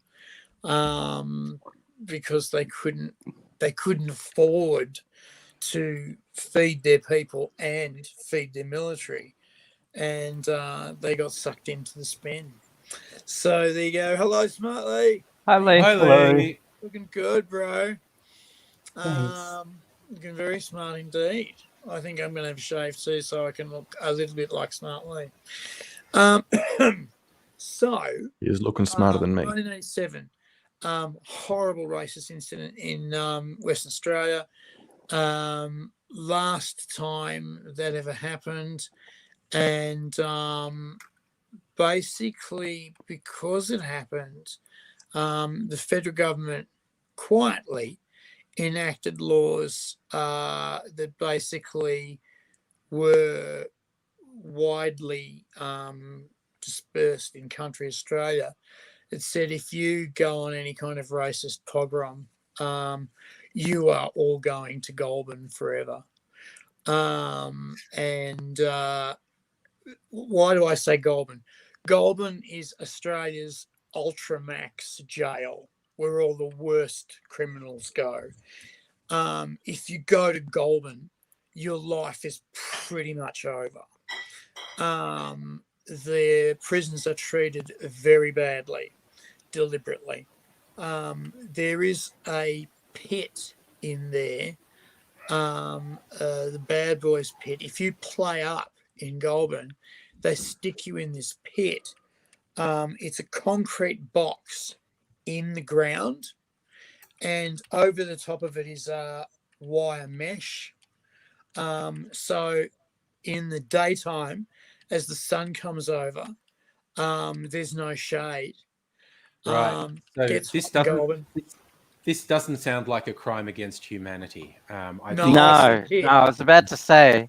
yeah. This It is, also makes me think highly illegal. Princess Bride. I just hear when you're saying the pit. I just hear going, the pit of despair. Well, yeah, I mean, and you can get a week in there, and the guards are often seen walking around at night time needing a piss straight to the pit. Oh God. Virus. Okay. Yes, this is all actual criminal that coming. behaviour by Oh, the fuck yeah. And yeah. they're not afraid of it. They're not afraid of it at all. It's a real thing, and they're fucking really mean. If you fuck up in Goulburn jail, you're going in the pit, and you don't want to go in the pit. What if you murder someone in Goulburn jail in front of a lot of people? Yeah. Into the pit you go for a week. They throw the food down to you in the bars, and the toilet facilities are, shall we say, primitive? Yeah. It used to be Bathurst. Like Aidsy and I met in Bathurst at college, and there's a prison there which is now only medium security. But Bathurst used to be the punishment prison. There was a Brian Brown movie about it. I think it was called Stir, whatever. But basically the treatment was so bad, and it was so criminal what was going on, there was a huge riot from the prisoners because they had nothing to lose. And then there's a royal commission that went, oh, wait, the people running the prison are the actual criminals here. Yeah. Whoop. So it got all changed, and it's only but yeah, they just shift focus. They go, okay, everyone gets there. We'll just play a shell game, and we'll move all the extreme shit we do over here. And it's just like, reminds me of the movie The Castle, which is like a B action movie with Mark Ruffalo and Robert Redford. oh yeah, that's a prison movie. Yeah. The military prison movie, which actually it's one of my guilty pleasure movies. Yeah. But yeah, it reminds me of that. Speaking of Redford and prison, there's a good Redford prison movie from 70s or early 80s called Brubaker. Oh, that's in. Oh no, okay. That's it. That's in a southern. Something else. That's in a southern US prison, and southern US prisons to this day are crimes against humanity. But in this one, it's very interesting. Robert Redford goes into prison as an inmate, and he's seeing like how fucked up everything in the prison is. And then a really critical thing happens, and a prisoner's got a guard by the throat and's got like a shiv at his neck. And Redford's going, don't do it, man. You don't want to do it. You don't want to do it. And he goes, someone's got to listen to me. And he goes, I'll listen to you. And he goes, but you're no one. He goes, no, I'm the new warden. I'm here undercover. I'll listen to you. I'll take a thing. And the guards are all laughing because they think this inmate's dumb enough to believe this. And he talks him down saying, I'm the new warden. I'm undercover. I'm going to look after you. And he lets the guard go. And so they crash out. And one of the guards just laughs, goes, you're crazy. And he just looks at him and goes, I'm the new fucking warden. And I've been here undercover. And he actually was. He was the new warden. Inspired by a real story where a warden wanted to know how bad the prison he was being transferred to. He'd heard rumors. This guy had heard rumors. Yeah, so he went in undercover. I want to go in undercover and see. And this that guy sort of thing should happen more drugs, often. he fucking bought alcohol. He saw fucking how the gangs ran the prison, how the bulls got better treatment, how the guards were so fucking corrupt. It was embarrassing.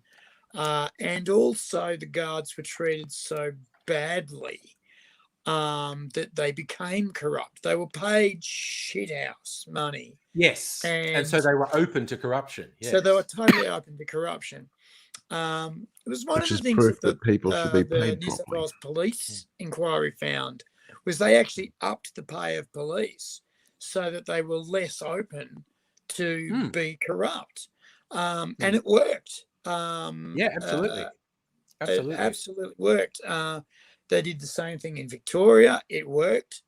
And they also, the other clever thing they did in New South Wales and Victoria, it was actually quite clever, was they said, there's a lot of racism in police. Yeah? Yes, there is. There is. What they did in New South Wales and Victoria is they said, you guys have got resources that you're not using. You've got guys that speak any language that comes along. Yeah. So when you've got criminals that are fucking you around, you've got police that know their language. Yeah. And they do it cleverly, right? So they get Turkish guys in who knew German, because there's a lot of Turks who go to Germany for guest working. They'd get Vietnamese guys in who knew French. Do you know what I mean? Like they double play it. It's very typically Australian. And the police were going, yeah, this is actually a good thing. So what they did was they started to break down the racisms in the actual force itself. And as a result, they started going, okay, this guy's got skills and he's actually quite a good guy and he's fun to drink with, because that's, what police do. And as a result, they started listening to how these guys' cultures work, and they started getting a better handle on other cultures in Australia, and started to get a better handle on, if I rock up to a bunch of Lebos and say things in this order, they're not going to lose their fucking brains and start fucking going nuts. If I rock up to a bunch of Lebos who are making trouble and say, "Hey boys, salam alaikum, let's talk about what's going on. Come on, let's all get together here." And don't come and say, "Righto, he's all we've got to stop behaving because I'm the police." Because then they'll just, when you front a Lebo, they'll front back. As 80, you please come in- stop. Please stop saying that. Derogatory term for the Lebanese people. Please stop saying it. I'm sorry. The Lebanese people that I know call themselves Lebos, which Yeah, is but why yeah, but In fairness, Aidsy, it's kind of like darker skinned people using the N word about Gotcha. themselves. Gotcha. Yeah. All right. Our Lebanese Yes. community folk, right, will front if you front them. So if you come in and go, "Salam alaikum, folks, come on, everyone get together, we need to chat," you bring the drama down straight away, and you don't get, you're not immediately conflicting. You hear what I mean? And this is something that came about when your New South Wales and your Victorian cops started to be taught that they had resources within the force themselves that they could start to use. They got, they're still having a lot of trouble attracting Indigenous coppers to, because there's a lot of cultural lines that happen with language nation and with country spaces. The coppers send their graduates to different regions. Yeah, so you go to the police academy and you get sent to the police station that needs you. So it could be in the country, it could be in the city. To get to the city where everyone wants to be, the capital city, is usually you've got to go out to a country destination for several years. Now, that's fine, but if you're an Indigenous copper and you're going out to country that's not your own, you're not trusted by the local Indigenous folks. You don't have language, and you are a stranger. They see themselves as separate nations. Sorry? They see themselves as separate nations. Totally separate nations. And worse than that, you can quickly get a reputation as a coconut, which is a term that the Indigenous folks use for someone who's black on the outside but white on the inside. And that can make your life very, very, very, very difficult straight away. Every so- culture has that. Black Americans use the term eggplant for that. Right. Asians will refer to bananas. It's basically like every non-white culture has a word for someone who they view like that. Oh yeah, and the Goes to Hindi show will say racism cuddle, meaning is pumpkin. everywhere, not just one. white people ruining it for everyone since forever. Traditionally, that's how it works. We're terrible. We're terrible. We really Yeah, it's usually how it goes. Yeah. So, yeah. So the coppers want more Indigenous coppers, but it's hard, and they're getting better at trying to get Indigenous coppers to go back to country, so that they're known and respected, and they're getting better at it. but it's still logistically tricky to do. And you know what? This sort of started to come about because of football. When you go out to community, they're crazy about football. These guys will play Aussie rules on gravel bloody ovals with no shoes on and be congenious. If you want to see a empty town, it's because the local team is playing in the next town and everyone goes. You go to the Saturday, Sunday footy and hundreds of people are there watching the footy. It's just nuts how much they love the footy. And of course the big first grade teams, clued into this in the 70s, 80s and went out recruiting the black fellas out in community and could see some of these boys really run and really kick and go, righto, well, let's get him in. And of course, if you go into a first division team in Melbourne from country, you are a hero. You are the man.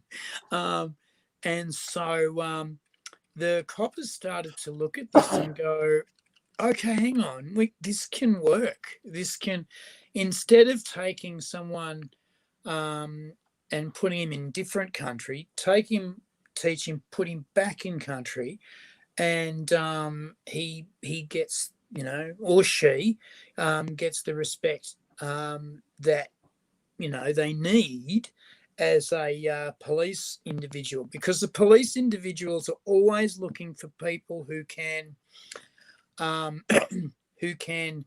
talk to the witnesses and perps and not get stuffed around. One of the big problems in the 1980s especially was they'd interview the Vietnamese folks in Sydney who were selling a lot of heroin, and say, okay, what's your name? And they'd be Chu Win. And it's like, and the coppers would write it down, and eventually they learned that's John Smith, mate. Yeah. And then there'd be these poor bastards who'd have to get out their driver's license to say Chu Win. It's like, really? Yeah, no, really. Because slowly they started to learn, we should actually, because there was a law in 1985 where the Vietnamese got in New South Wales. There was a height law. You had to be 6'1" to become a copper. Yes. And the Vietnamese guys very much restricted. Yeah. Couldn't get the height, and so they said, we can't get the height. And so they said, all right, we'll be a bit clever about the height. And so these Vietnamese guys became the coppers, and these criminals would go, yeah, my name's Chu Wing, and the Vietnamese coppers go, yeah, no, it's not. He just said his name's John Smith. Do you remember, actually, AD, that time we were on the tram and the troubled young woman started punching people on the tram, and everyone's freaked out and got away from the tram, stopped, and it took the tram driver ages to contact anyone. But there's this big circle of emptiness around this rather troubled young woman who was having a mental health episode and punching people. And when someone was saying, like, we're going to call the cops, and she was just screaming, good, I'll have somewhere to sleep tonight. And two coppers come on. They were both relatively young, but Jimmy, the Vietnamese constable, and his rather dopey sidekick come on. And it's just like, it was so funny. He was just like the type of guy who gets shit done. He was frightening. He was like a triangle, right? Yeah. He wasn't tall, but it was just like, and he radiated authority, and he just said to them, okay, we're getting off. And it's like, she'd been anti to everyone. She was smoking. And the first thing he said, well, that's going. And he's grabbed it and thrown it without looking out the open window. Like, I can't fucking drop shit out of the open window, but he's just thrown it without looking. Well, that's gone. Yeah. And he's Yeah. gone. But he left it to his idiot sidekick to handcuff her at one point. So she went, and he's taken statements and getting our names. And he goes over and looks as she's sitting there, and and you can see him go to the guy, "Is she cuffed?" And he's gone, "She didn't want to put him on." And he just goes, "Oh, for fuck's sake!" And just goes over to the door and goes, "Sit, hands behind your back now." And he didn't hurt her. He didn't threaten her. He just said, "You're sitting. You're putting your hands behind. We're cuffing you, and you're just going to be quiet." And she went, "Okay." And his idiot sidekick people for like "Okay, that's how you do it." And this guy just went, "This is how it's going to be," and he was. He was the most. He was the most take control guy I've ever seen. Fuck. He was. This is the first time I've been afraid the whole episode. And Constable Jimmy Wing came up and talked and was like, "Yes, Mr. Wing, whatever you need." Yeah. He never threatened anyone. He was never violent. He just, everything he did is, "I'm actually in charge and you're going to do what I say." And everyone kind of went, "Okay." Even, as I said, the quite troubled young woman who was having a mental health episode was just like, here's a man with whom one does not fuck. He's going to sort something out, but if I cause trouble, he's not having any of it. So I mean, like he said, "Sit quietly." Jobs at Apple. He gave you the impression that for your convenience, he's not going to throw you through the wall just now. It's just, he was just in control of everything. He could do fucking anything to you he wanted. But speaking of decisions, I need a really important executive decision. I'm either going to have a freezer margarita, because I've just got an empty glass here now anyway, or the clarified cocktail I made earlier that I haven't drunk yet. Clarified cocktail. All right. So, and because it's sexy and clarified, I think I'll get some sexy clear ice and put it in a glass. So everything looks super Executive sexy. Decision made. Yeah. I like it. See, I wanted to I can only second that. A couple friend of mine told me that when Juan Samaranch came out to Australia to check out the Olympics, he brought with him a German police team of security, and Australian police were to run security while he was out here. And in the first couple of days, they'd go, "Okay, folks, what's your plan? Where do you want to go?" And we'll sweep and check and do the thing and get everything set up for you. And they'd tell them some venues and some places, and then they wouldn't fucking be there. They'd go into other places, and it became very obvious that they were being fucked around really swiftly. So they said, "Well, fuck this," and they got one of their Turkish police, Ali, to go with them as a courtesy, as a liaison courtesy. Ali had his phone on him, and he said, "Look, my wife is about to have a baby. I'm going to be on the phone a bit. I don't want to be rude, but I'm going to be ducking out on the phone quite a bit because it's sort of happening now. Is that cool?" And they're like, yeah, whatever. And so he said, "Look, do you mind speaking English? Because I've got to kind of begin this with you." And they spoke German 90% of the time. Fucking rude. And so Ali was on the phone quite a bit. And then the Germans found that all of a sudden there were New South Wales police where they'd fucking set up to go. And it had nothing to do with the itinerary that they'd said in the morning, but all of a sudden there were police there. And they were asking about this, and they said, "Well, there's lots of police and it's the Olympics, so, they're everywhere." In fact, what was happening was Ali, the Turkish policeman, had spent a lot of his time in his youth in Germany and could speak perfect German and was listening in. And his phone calls to his wife were back to base. Actually, Right. they're going here, here, and here. Yeah. And then he would just dog them and pretend not to know what they were saying. And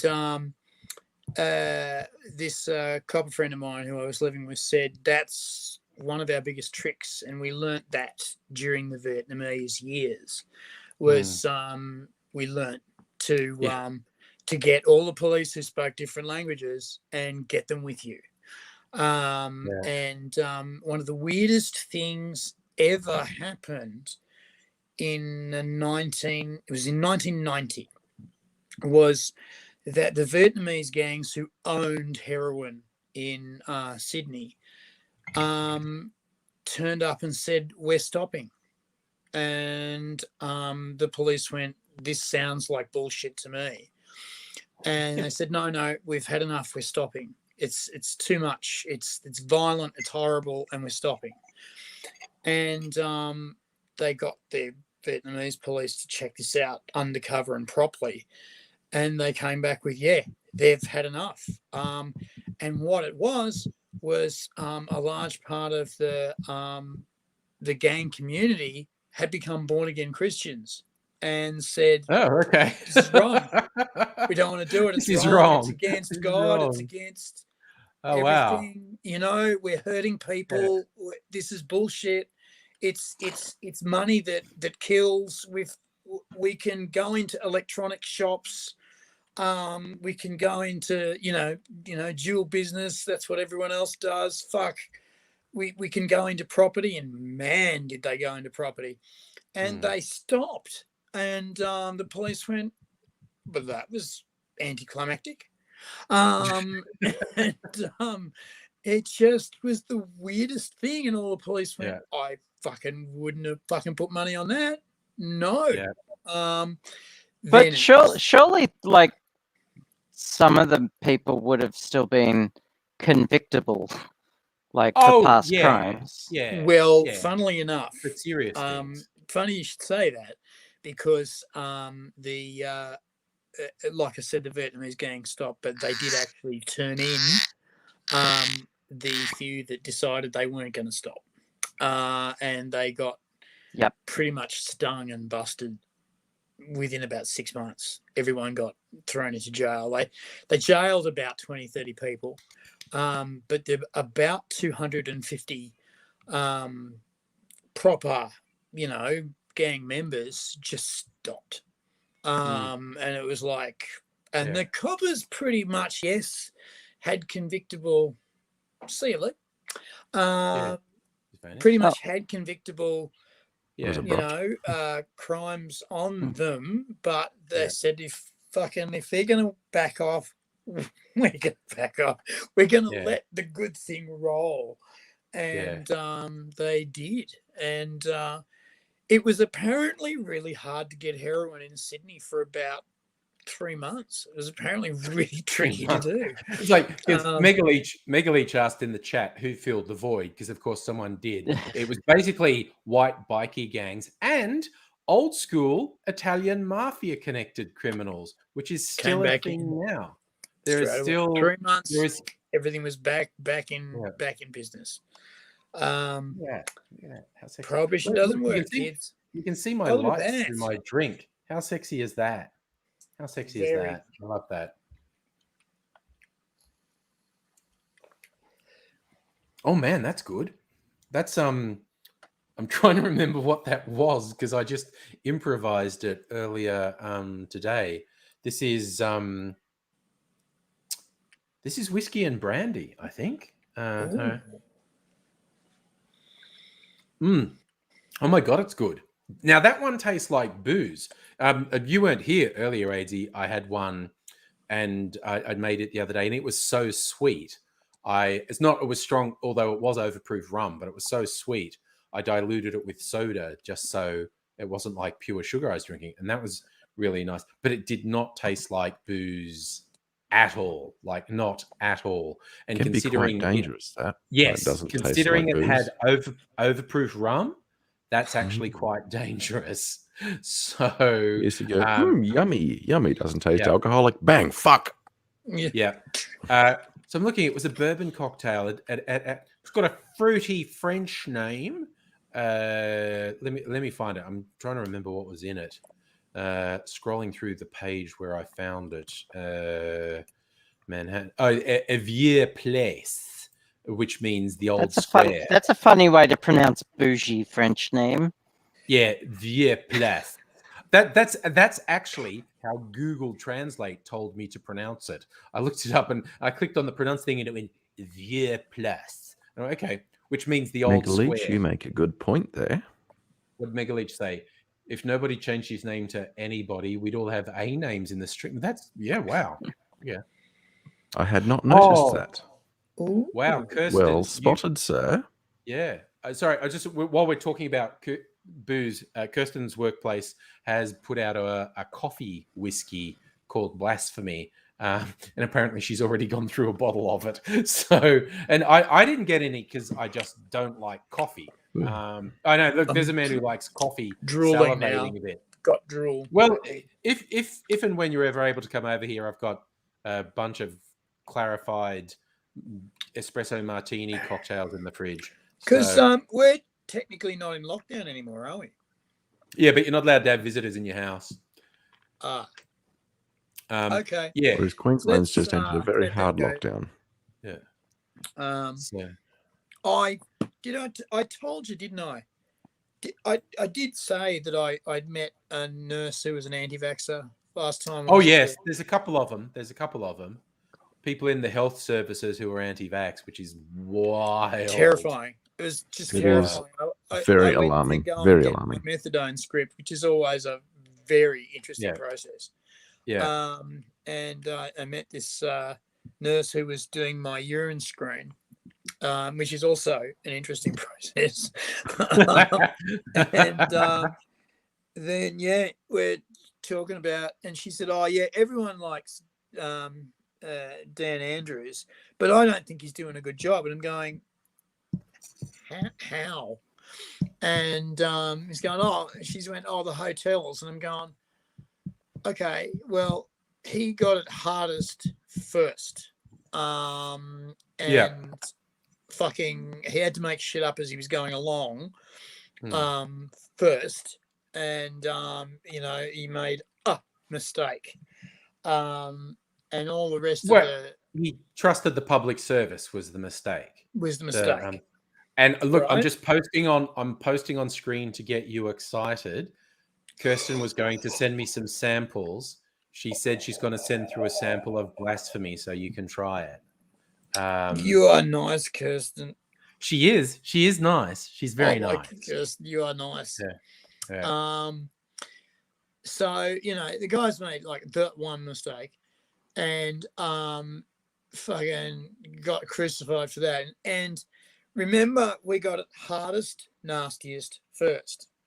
And Yes. then immediately went, righto, I am now giving up my chances of re-election. I want you to live. You're going to do this very unpopular thing. He's just made a sample in his pants. You damn straight I made a sample in my pants.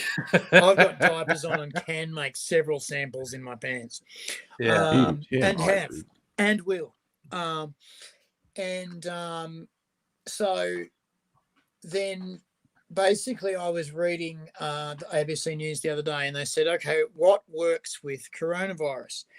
And they say, okay, the bigger the city, the faster the lockdown is, the smaller the lockdown is. Yes. Masks work and contact tracing works. Well, fuck me, what's happening in Victoria? Okay, so lockdown 5 happened. We've just sort of coming out the back end of it now because of variant D, which is a lot nastier than people are making it out to be. It's really fucking vicious. Up to 50% more transmissible and up to 50% more likely to send you to hospital. It's a bit fiercer, like you have less vaccine defense. You still have good vaccine defense against it, but less than the other variants. Yeah. Well, I mean, they didn't even know this variant existed when they started to make the vaccine. So Yeah. that it Hence works the on name variant. Yeah. on Yeah. And the of course, good old or- koala killer let the bastard out. Ugh. With the complete lack of a quick, sharp lockdown, Mm. because Thank you, Sydney, Gladys. Very New ugly. South Wales doesn't have to. We have a gold standard. No, you had luck on your side repeatedly, and How's that while working out for you now? yeah, Hmm? while the hotel quarantine breach in Melbourne was a fuck up, it was a fuck up born of ignorance. I've looked at it, and to me, it's clear the people behind it never seriously considered a worst case scenario. They assumed everything was based on the assumption everything would be okay. They never seriously considered, but what if it isn't? What if it isn't? And then it wasn't, and they weren't ready. And that was a fuck up. That was definitely a fuck up. It was a fuck up born of ignorance. And we paid the price, and we had that 3-month lockdown, and we got clear against all the odds, against what everyone said. New South Wales government has no excuse. Ignorance, there was no excuse. Everyone was saying to them, what the fuck are you doing? Why don't you lock down? And they go, why are we you don't not doing lock this? down. You other silly states lock down. We don't. And it's like every fucking outbreak, you were just lucky as fuck. Yes. Bloody contagious and now people. New South Wales has a bum sandwich in the lunchbox. Exactly. There is actually sauce. a mobile sandwich truck just backing up to Parliament, and they go, have you got schnitzels? And they go, no, it's just all bum sandwiches. I'm sorry. Yep. And you're going to have And to they've all eat got it butt all sauce off. on them. Is that anything like a shit sandwich? A little Oh, bit. it's a shit factory in a sandwich. Yeah, That's what it is. It's a bomb, so it keeps making shit as you eat it. It's worse than a shit It just sandwich. produces It's actual buttloads of fold shit. it up, and it shits in your face when you hold up a shit sandwich. But fucking. I love how my little thing, the bum sandwich, has just grown now. It's just grown legs, and it's running free now. That I like Mega Leech's comment about the COVID variant being called the Loki variant. Yep. The Loki variant. It's a trickster. It is in fact a trickster. Yes. Yeah. Yes. Fuck. And New South Wales I'm not only really got that bum angry sandwich, but they picked it up and ate it. And they're still chewing. They're still chewing. And there's like peanuts in there, and there's fucking chewy bits, and some of them are diarrhea, and it's just yeah. Sorry, and I'm really angry at New South Wales for giving Victoria the COVID, and they did. They fucking did. That complete lack of still constraint. not owned up to that. And then they've gone, Tyrant Dan's fucked this up and fucked that. And it's like, no, Tyrant Dan said, hey, doctors, what do we do? And doctor said, you got to do this, this, this, and this, and it's going to suck. And Dan got on the TV and said, hey, guys, this is going to suck. And he fronted up every single day. He never walked out of a press conference. He stayed there. You see Morrison walks away from the press. Berejiklian walks away from the press. Andrews, and he has flaws. And like people always say, oh, you worship Dan. You think he's nothing wrong. Oh, no, if you want me to say bad things about him, like he's never met a punitive measure that he doesn't like. And he loves the fucking cops. And, fuck that. But yeah, no, he did the hard yards, and you see Morrison in particular is a fucking weasel, but Berejiklian walks away from the press and whatnot, and Dan's even started to make digs at them in our last lockdown when all the journos shouted at once, more than once, "Go, settle down, settle down, settle down. It's Victoria. I'm going to stay here until you've asked all your questions." And it was just like, oh, I am. Nice one. In some of his presses, I was just counting. I was counting the digs he never directly said, well, Gladys sucks, doesn't she? But 6 times in the presser, he said, wow, Gladys sucks, doesn't she? And it was just like, well, Queensland also fucking ooh, they're not happy. They're not happy. Got the shits with New South Wales pretty bad. Yes, we have. Yeah. And the premier there fucking went quite. Apparently, there was some text messages exchanged that were fairly fruity.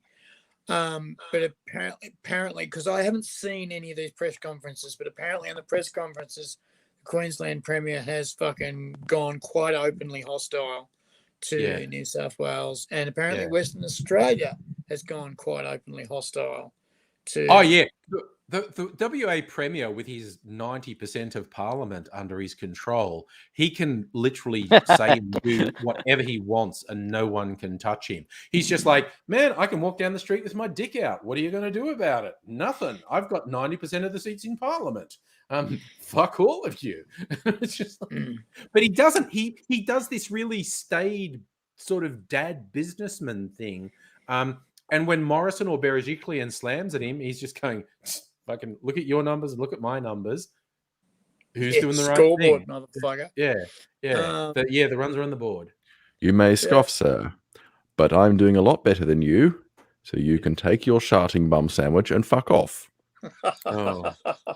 Completely unrelated, but I saw this on social media today, and it's kind of related, and I loved it. It was like a real fuck around and find out. In Germany, employer, I don't know, was refusing to pay his construction workers, and they'd been having a bit of a tete-a-tete for a while, and this guy was just refusing to pay them. And so they got their machines and destroyed the apartment block they just built. They just smashed it to the ground. And I was like, oh, okay, that's fuck around and find out right there. It's like the rich guy's going, what are you going to do? I got my building. What are you going to do? And they knocked the building down. Trashed. When I put that up, someone said, oh, they're all going to have a criminal record. I was like, no, you wear a mask, you smash the building down, then you go home and say, oh, my truck just got stolen. I don't know where it is. And it was like, oh, a mysterious masked thief stole my truck and smashed the building that belongs to the guy that I'm really angry at. Besides, all the guys were down the pub and saw each other there drinking. Yes.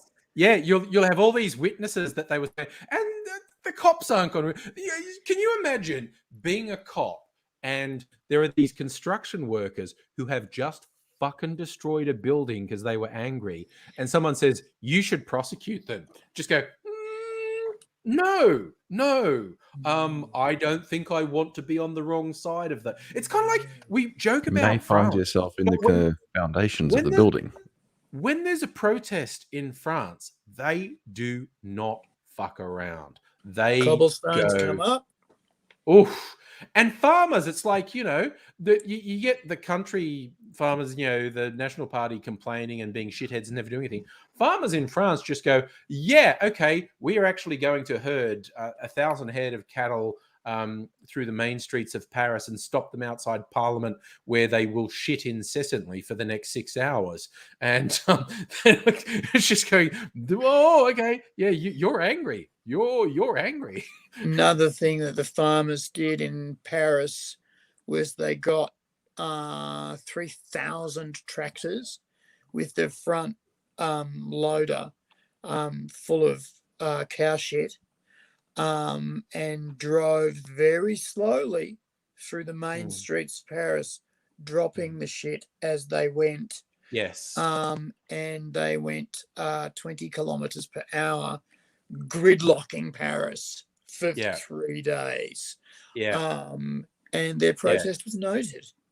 Yeah. They also did a thing like when they were angry about some EU things about milk, the dairy farmers went into the middle of Paris and poured 10,000 litres of milk over the steps of the Parliament, which of course visually, but also it just sits there, and it was in summer, so of course it curdles in the sun, and it's for the next week it's absolutely disgusting. The stink of it would have just been fucking phenomenal. That's going to take a while to clean that up. Yeah. Oh yeah, no, it doesn't clean up easy. It does not clean up easy. You would have had to get the professional cleaners and the steamers in straight away. And they blockaded it. They left all their trucks there so people couldn't get in and clean it. But sorry, I just Kirsten's poor husband can't watch sport. That's sad. All right. That sucks. Oh. What sport? I know. Is there a sporty thing on? Is there? I love the sporty thing. And Okay, I've only I'm going got- to go. I'm going to go because Olympics are on, and the Olympics are sort of inherently evil. The IOC are the worst gangsters Serial, on yeah. the planet. But I do want to bring up the one thing because it's weirding me the fuck out. Simone Biles, the American gymnast, who has pushed things to a limit that is superhuman. It's just Unbelievable. like she She's literally the best does. gymnast ever in the world. She does stuff that the judges say you can't do that because other people try to do it after you do it and they can't and they'll hurt themselves. So you can't do the things that you do in competition to be better than everyone. Fuck that. No, they literally. That was No, a they literal have. thing They they have did to her. banned her They from said doing you some can't certain do, moves. and we're going to scale down our marks for you because you are so much better than everyone else. The other people will hurt themselves. We have to trying to handicap compete her. That's with you. fucked. No, It no, is, no, Imagine but training it's your worse. whole life. Yeah, She to- is oh. that good, right? Simone Biles Like, is let literally it be that good. No, she is literally the greatest gymnast in history. In history. And she actually pulled out of the team events because everything was like crashing down around her. Both, she said her physical and mental health weren't there. She said it would be dangerous for me to keep competing. I'm withdrawing.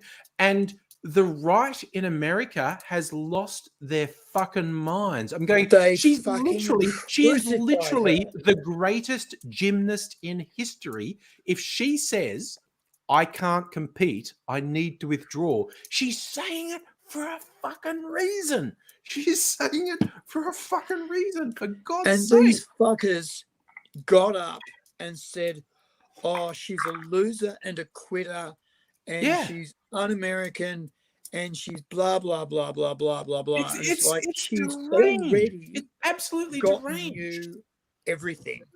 Yeah. On a plate, she got you best gymnasts in the world for fucking close to a decade, right? Yeah. She had a lot on. Oh, also, side thing, her original coach, this guy who ended up getting disgraced because he was raping the children who were under his control, including her. She was sexually abused by this coach, and she was repeatedly paraded around to make him look good. So she's got years of trauma as well, being sexually abused by and it's just like it defies belief what these fucking weirdos are saying. It just does my head in. So Kirsten brought it up. But it's just she is. Biles needs a fucking knighthood and a fucking Medal of Honor, but what's her name? Simone Biles, Biles. Yeah, young black woman. And which again, talking about breaking boundaries, gymnastics was not particularly renowned as a sport black people did, and she's come through, and it's not like she's slightly better than other gymnasts. She is just a superhuman level above everyone else. Yeah, we're talking orders of magnitude here. Oh, it's blowing. Well, look, dude. Sorry, I've got a head of steam now. I finished my clarified cocktail, my frosty freezer martini. Yeah, boy. That's the sound you want. It's a good sound because I was making shelf space, and because it doesn't freeze because it doesn't freeze because of the alcohol content, but it's got a little vermouth in it, which vermouth would freeze if I put it in the freezer. So you probably can't really see it, but it's a little bit viscous. It's not quite a slushy, but it's on the edge of being a martini slushy. It's fucking great. It's just like, yeah, boy. I did hear all that, but I was very distracted by the kitty. Yeah, it was nice that nobody tail. Playing with her own tail. That's so cute. Also, I would love a martini slushy one day. Oh yes, definitely. Like again, next time we're allowed in each other's houses, definitely happen, because you got to come across, because my fucking PC is doing that stupid register Windows thing again. Oh, really? Is It started because of doing the that hard again. drive? Yeah, and because I think it's, I don't know, but whatever, we'll fix it. But yes, I'll fix that. I'll I've recently fixed that for Will and Yeah. myself as well. So I'll Hey, bribe you just with a freezer boring martinis. question Yeah. for people who might know. I've got this fucking awesome iPad which I use for everything. Can I set it up so that I can get old Windows drives to run through the file system of the iPad and watch things? Like, I'll get VLC to watch videos and run those files into the iPad so I can watch the videos. Could I do that, or is it just a pipe dream? say that again. Okay, You should be able to. simple. You should just be able to put.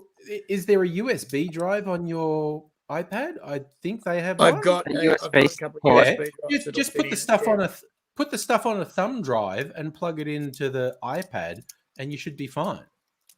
So Well, okay, if it's on a thumb drive. Then yeah, if it's on a thumb drives are almost always formatted in an ancient file format called FAT that everything can read. So if you put it on a thumb drive, the iPad should pick it up and just play it in VLC and There's a number of ways of getting... whatever you've got on your iPad. I don't know. If it has USB ports, then you should be fine. There's a number of ways of getting drives to read outside of an installed computer. One of them is one of these devices. Ooh, there you go. A dongle. Which is... Right. Is that a So, yeah. USB to SATA? Okay. Driver. Yeah, so that's one of the options. Another way you can do it is just install your drive into a external caddy that connects via USB, and I imagine your iPad is probably using USB Type-C or something like that. Yeah. It's just a matter of having the right adapter in that case. Yeah. I've got So that might be helpful information. Invested in a couple of C to USB 3 adapter to 1. Yeah. And I gotta find. if I've got this USB thumb drive that Grasshopper gave me, and it's got both on it. It's got both USB-C and 3.1. I'm just trying to find it. It like, because my desk is a complete shambles. All right.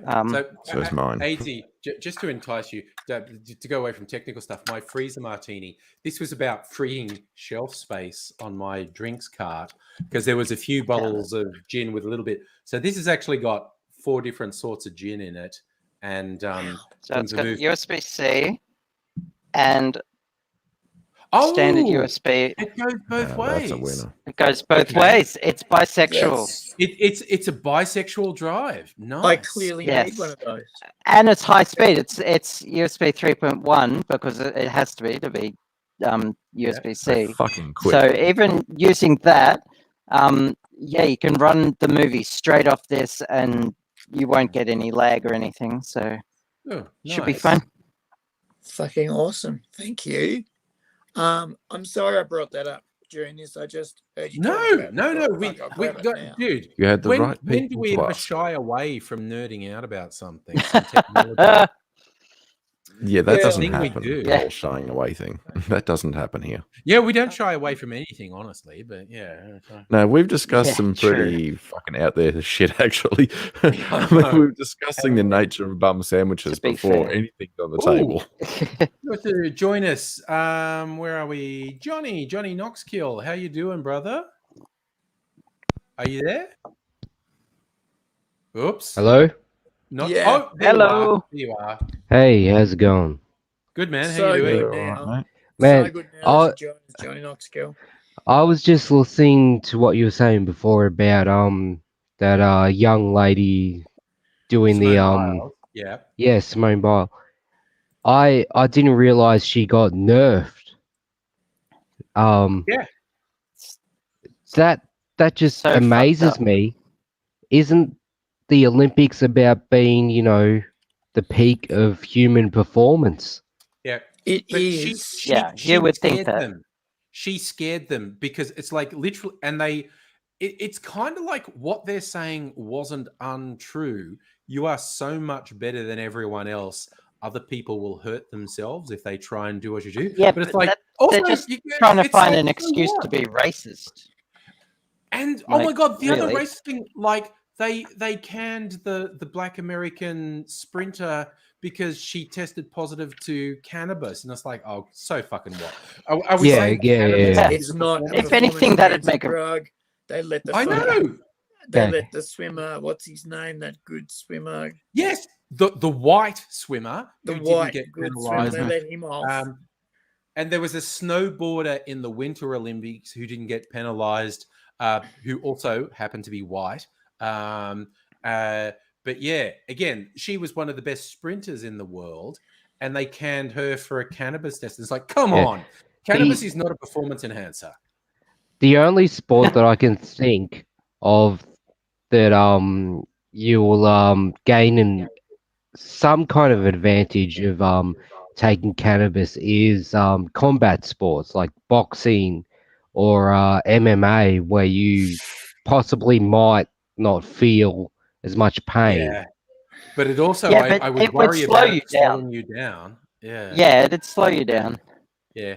Where was my other favorite meme from the Olympics? It was a shooter. It was one of the American shooters. You know, they have those really specialized guns, and they're weird big handguns, and you've got to do a particular pose. It's got to be out like that and whatnot.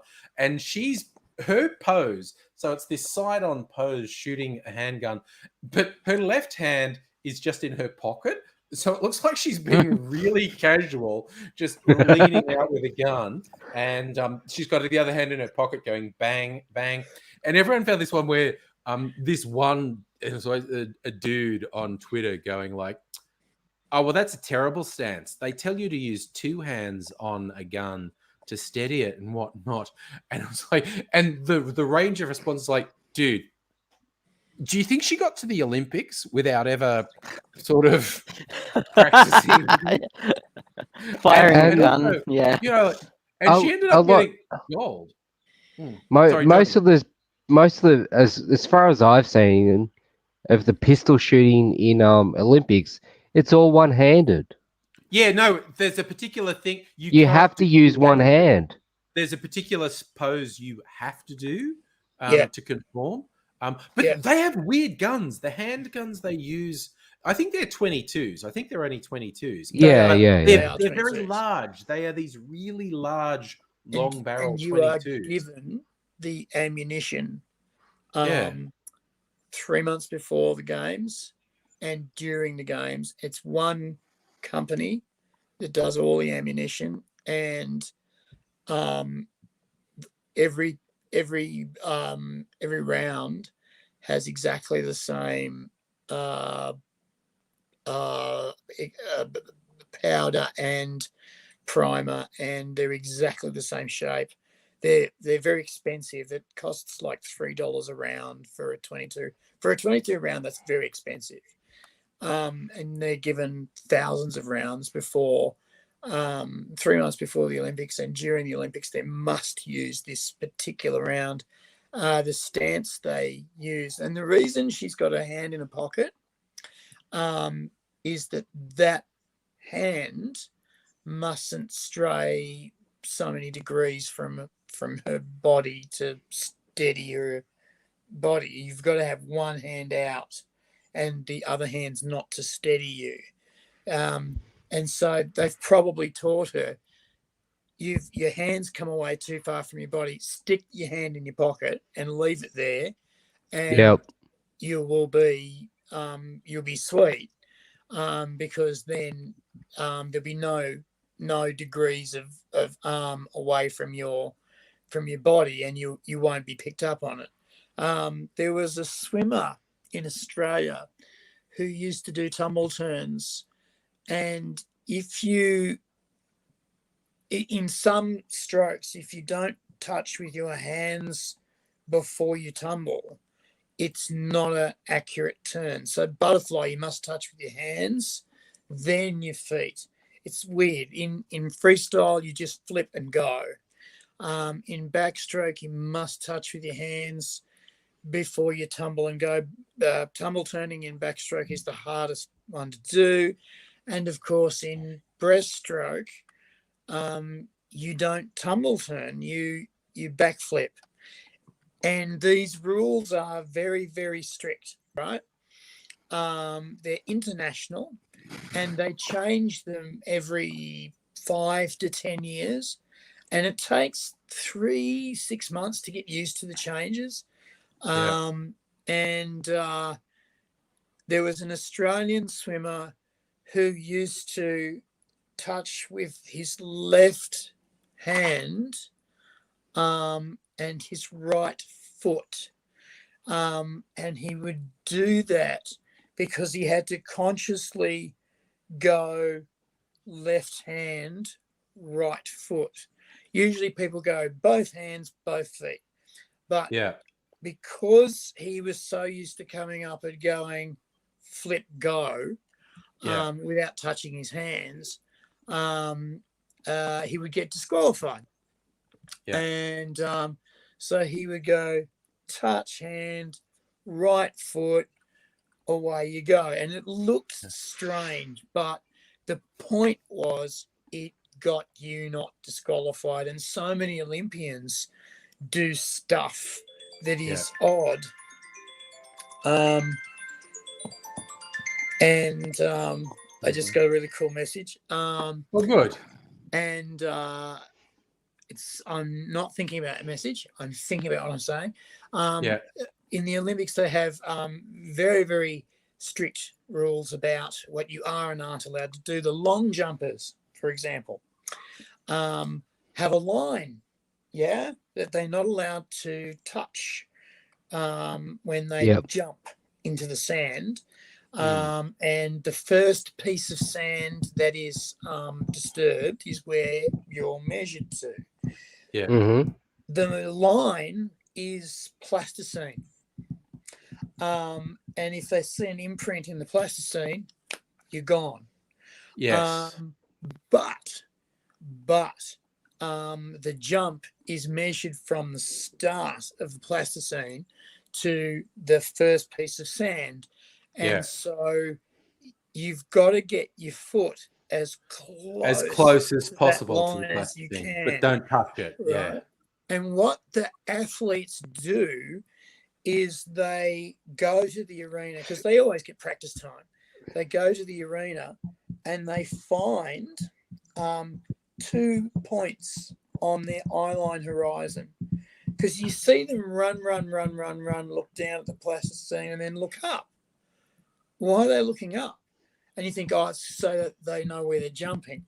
No, what it is that there's 2 points on the horizon that when they either cross or line up, that's the actual space where their foot is closest it can be to the plasticine. It's the same way that they used to in World War II drop bombs on precision targets. You had a piece of wood and you let lights cross and then hit it then. And they use that same system to get your bifocal vision working. Now, I didn't know any of this until I saw an athlete in the Atlanta Games who had one eye. And this woman was doing the long jump and had a particular glass, right, like a set of glasses on with a mirror. And this mirror basically mimicked 2 images coming into her binocular eye. vision. And basically as these targets, crossed or lined up, I don't know exactly. Apparently, some of them cross a target and some of them line up. 2 points. And yeah, apparently this mirror, which she was allowed to have because that was, you know, part of it, was the open games. It wasn't the parallel games. Was yeah, fair dinkum and allowed. She was from Yeah. Estonia or Who Romania. knows? I'm not sure, one of them. And Yeah. it's the weirdest thing. All these athletes that do this stuff that you look at and go, that's odd. And you go, no, there's a reason for that. But they're not. They're not ordinary humans. Also, Heidi Ho and Annette, by the way. I also Nettie's joining us. Oh, and hi, Nettie. On the off chance you literally want to join us, Nettie, I just put the link there. But I want to share this because I did find the picture of the shooter, and I find her stance hilarious. I love it so much. It's just like. She's shooting, and the hand in the pocket. So great. The hand in the pocket is just saying, like, "Yeah, gold medal, whatever. I'm just fucking." Yeah, it's just it's so casual. It's brilliant. It's almost like so something funny. you'd see in a movie, like "Have a go, motherfucker." Yeah. Oh my god, that should be a movie. That should absolutely be a movie where the action hero does a thing instead of going sort of crazy, bang, bang, bang, just is like standing there really casual, one hand in the pocket. Yeah, Pop, whatever. pop, pop, Bang, pop. bang, bang, bang, bang. That sounds like a pretty good scene to me. I do. The idea, because I thought like Keanu as John Wick, where he's done that really intense thing where they've trained him, and you look at it and go, this is unlike any other action movie, because John Wick always like double taps people in the head, and Keanu did all this really intense physical training to get that stuff happening, which is cool. But a really relaxed, casual action hero who has one hand in their pocket and he's just going, yeah, whatever, bang, bang. I don't know. I could get on board with that too. Yeah, I'll have to I'll have to talk to my friend that I went to school with. He was a Victorian champion in pistol shooting. Ah, nice. Yeah, right. So yep. Yeah, see what he thinks about the old hand in the pocket. I'm pretty sure he'll just say, yeah, go for it. I thought it was a hilarious, like, because clearly you have to do that stance. You have to do the one-handed stance. And most people keep their hand by their side, but she's just gone, oh, well, my hand is just in my pocket. And it just looks so casual. It just cracks me up so much. Megalicha said, yes, the name of our action movie should be The Olympian.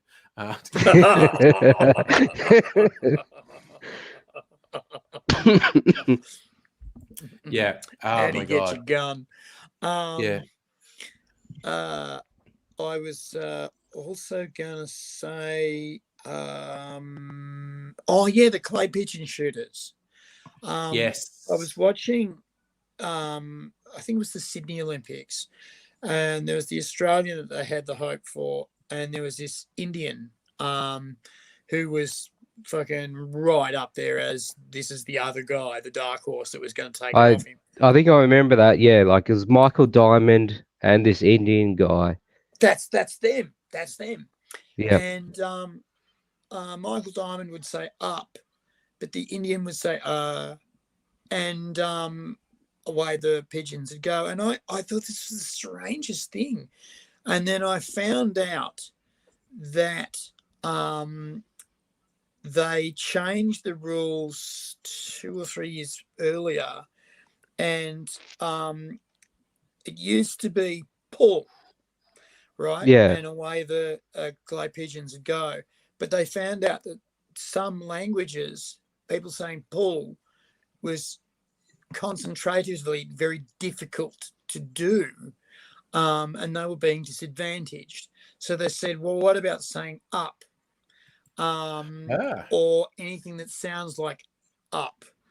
And this is why the Indian was going up, because it just sounds like up. And Michael Diamond was going up, saying up, and the Indian was going and away the pigeons and go. Yes, and I remember I remember him saying that, and just I remember it being just thinking it was quite odd. You know, Yeah, me and me my ignorance or whatever. well, same with me. I mean, I had no fucking idea, and I thought, why is he saying this? And then I was talking to a shooter who told me that this is what was going on, and I said, oh, it's always a bit funny watching him hit one pigeon and then missing the next one. And he said, okay, think on this.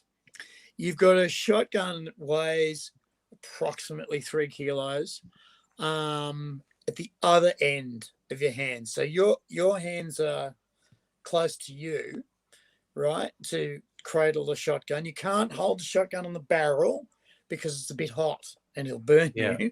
You've got to hold the wood. Really quickly, I just want to say, night. Chris is leaving us, so I just want to night, say, Chris. Oh, Good good night, night. Chris. Chris. Yeah. Have a Thanks for good joining.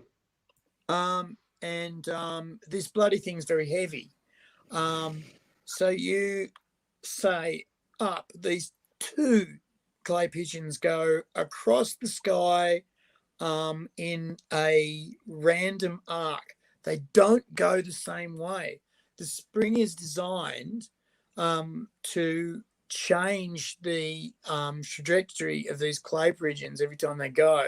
So you've got to follow the fucking things and then shoot a shotgun, which like throws your shoulder back into the ground, and then do it again while everything's moving. So you've got to basically account for fucking 3 or 4 things in motion at once. And remember, the bullets are also moving. And you think, oh no, they're flat. No, they're not. They're shot. So if there's any wind, they fucking move around. Yeah. So, and if there's any wind, the pigeons move around. The clay pigeons move around. Yes. Yeah. And I thought, oh fucking, I'm going to try this out. So I went to a shooting range and tried shooting clay pigeons. How many clay pigeons do you reckon I got out of 100 pulls? Huh? None. Come on. 20. 20? Yeah? You reckon 20? I'm guessing none. Okay. I'm 10. going with none. Because that's how many I'd get. I got fucking 1. One. Nice. I reckon that's one more than I'd get. Yeah. That's really because they go so fast. You see it on the TV. It's like motorsport or football or yeah. You see it on the TV and it's all very gentle. But when you're there, the fucking things are zip and gone. And you're just going, how the fuck was I supposed to? I didn't even know it was there. And sorry, I was just gonna say that's interesting because like recently I've been thinking, like you know, I've kind of been interested in shooting for a while. Yeah. And I was thinking like, you know, what do I want to do? Like, you know, target shooting where you just go to a range and you shoot. I think I'd rather do clay pigeon shooting. Okay. At least target shooting, they stay still. Yeah, I like target shooting, but clay pigeon, that's kind of interesting. And like, you know, if there's any sport that I could, you know, get any kind of like, you know, that I could actually get any kind of advanced level into, it would be shooting because, you know, you just kind of you do stand there. You don't actually have to run or do anything. You know what I mean? Yeah, and that's you know, there's a bit more involved than that, but sure. I know it's a bit more involved in that, but when I went, so I have a friend who's been a hunter for a long time, and he's been doing you know, shooting for a long time, and he took me out to a range, and like this is me. I have barely no knowledge of any kind of shooting. He took me out to the range, and we were just doing shooting to you know, just no, it wasn't moving or anything. Just stationary targets of and I did better than him somehow. I got Nice. better grouping. I don't know how I did it. He was quite amazed. Fucking great. That's awesome. Yeah, go for it. There are man. professional Yeah. shooters who are decidedly average, and there are average lay people who are very good. Obviously, you have an eye for it. Yeah. Yeah. I mean, Right. Awesome. yeah. Awesome. I used Fucking, to do target shooting. Well done, you, like, by as the a way. lad, but yeah. I've been to a range where the targets actually move. They're not easy to find. They're usually set aside for armed services like police, army. But there are a few public ones, and they're very expensive. The paper targets, but they move to you and side to side. And you've got to hit the numbers as they're going. They're particularly for pistols and for bullpup rifles. But they're just fucking ridiculous. I mean, they just because the point is that they're for like I say, law enforcement or army, and generally people getting shot at don't stay still. Yes. Yeah. And that's why you do that. Yeah. Do you remember the stuff like from the show AIDSy where it's the ducks, the rows of ducks that are moving across? And I would win prizes on that because the rows are moving. Most people try to follow them and shoot them, but that's not how you get it. No. You hold your gun completely steady and you wait for them. And I used to count. I'd count it here. It's like, there it is, there it is, there it is. Okay, I've got the rhythm. It's there, it's there, it's there. Bang, bang, bang, bang. Yeah. And you get 4 in a row, and the guy goes, "Oh, you got 4 in a row. You get a prize." And it's like, yeah. I was so pissed off. Whenever I used to play that when I was a kid, I would get every shot, and then somehow I would always miss the last shot. Yeah, no, Murphy's Law. Murphy's Law. Yeah. Fucking, There's your bum sandwich. I saw a guy fucking nailing it at the duck shoot, and his girlfriend was there, and she wanted the big teddy bear, and he was going, all right. And so he was putting in money for the big teddy bear, and he was always missing the last 3, right? Oof. And I'm going, what's going on here? This isn't right. But he was missing these last 3, and exactly the last 3 every time. And I finally noticed the carny put his hand under the counter. And I thought, what the fuck is going on there? And he's got a secret button. These rifles are BB guns. Yeah. And they're air pressurized. Do you notice that there's pipes going into the rifles? Yeah. Right? What he's doing is he's fucking around with air pressure. So you get your eye in and you go bang, bang, bang, down the ducks go. He presses the button, and all of a sudden it's either more air pressure or less. And so the BB flies differently. Yeah. And so, at which point you leap over the counter and beat the fuck out of the cheating cunt. Are you finally like,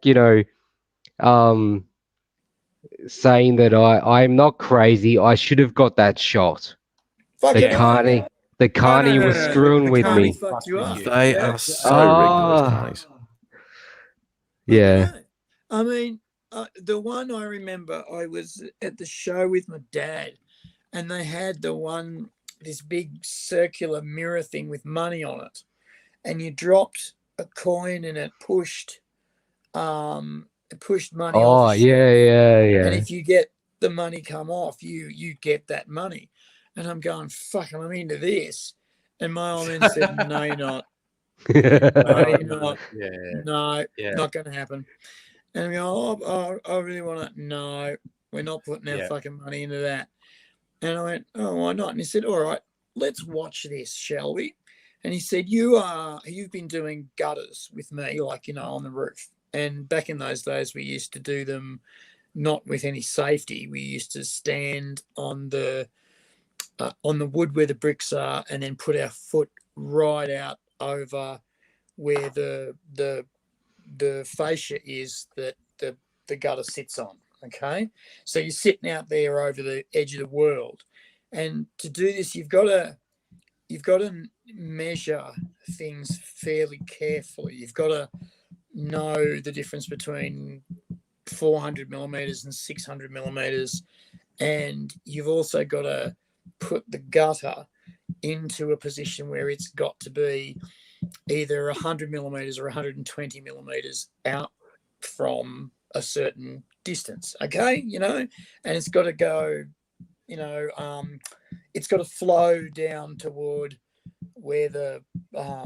downpipe is. All right, so you've got to know your measurements fairly well by eye. You've got to pick a centimeter. You've got to pick 2 centimeters.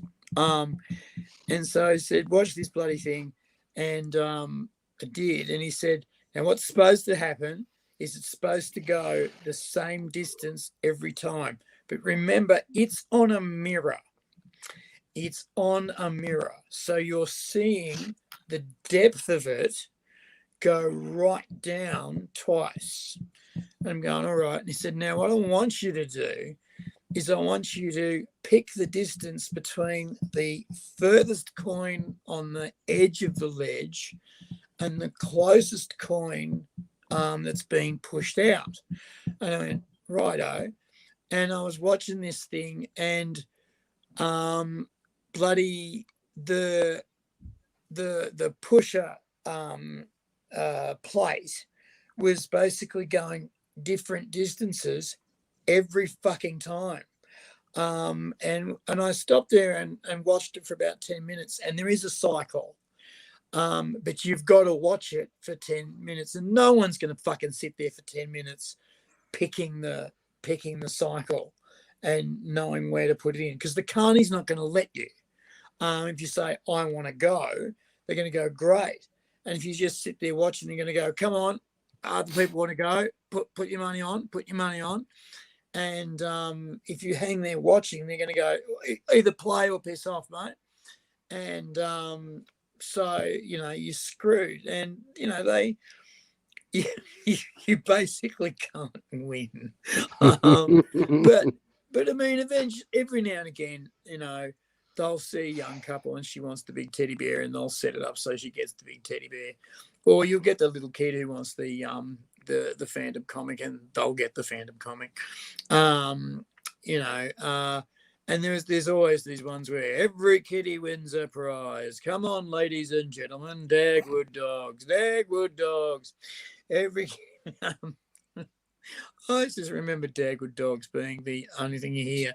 Come into the haunted house for screams and thrills. I don't know how bored these people are when they do the recordings for these things. It's like they're recording. Yeah. Live.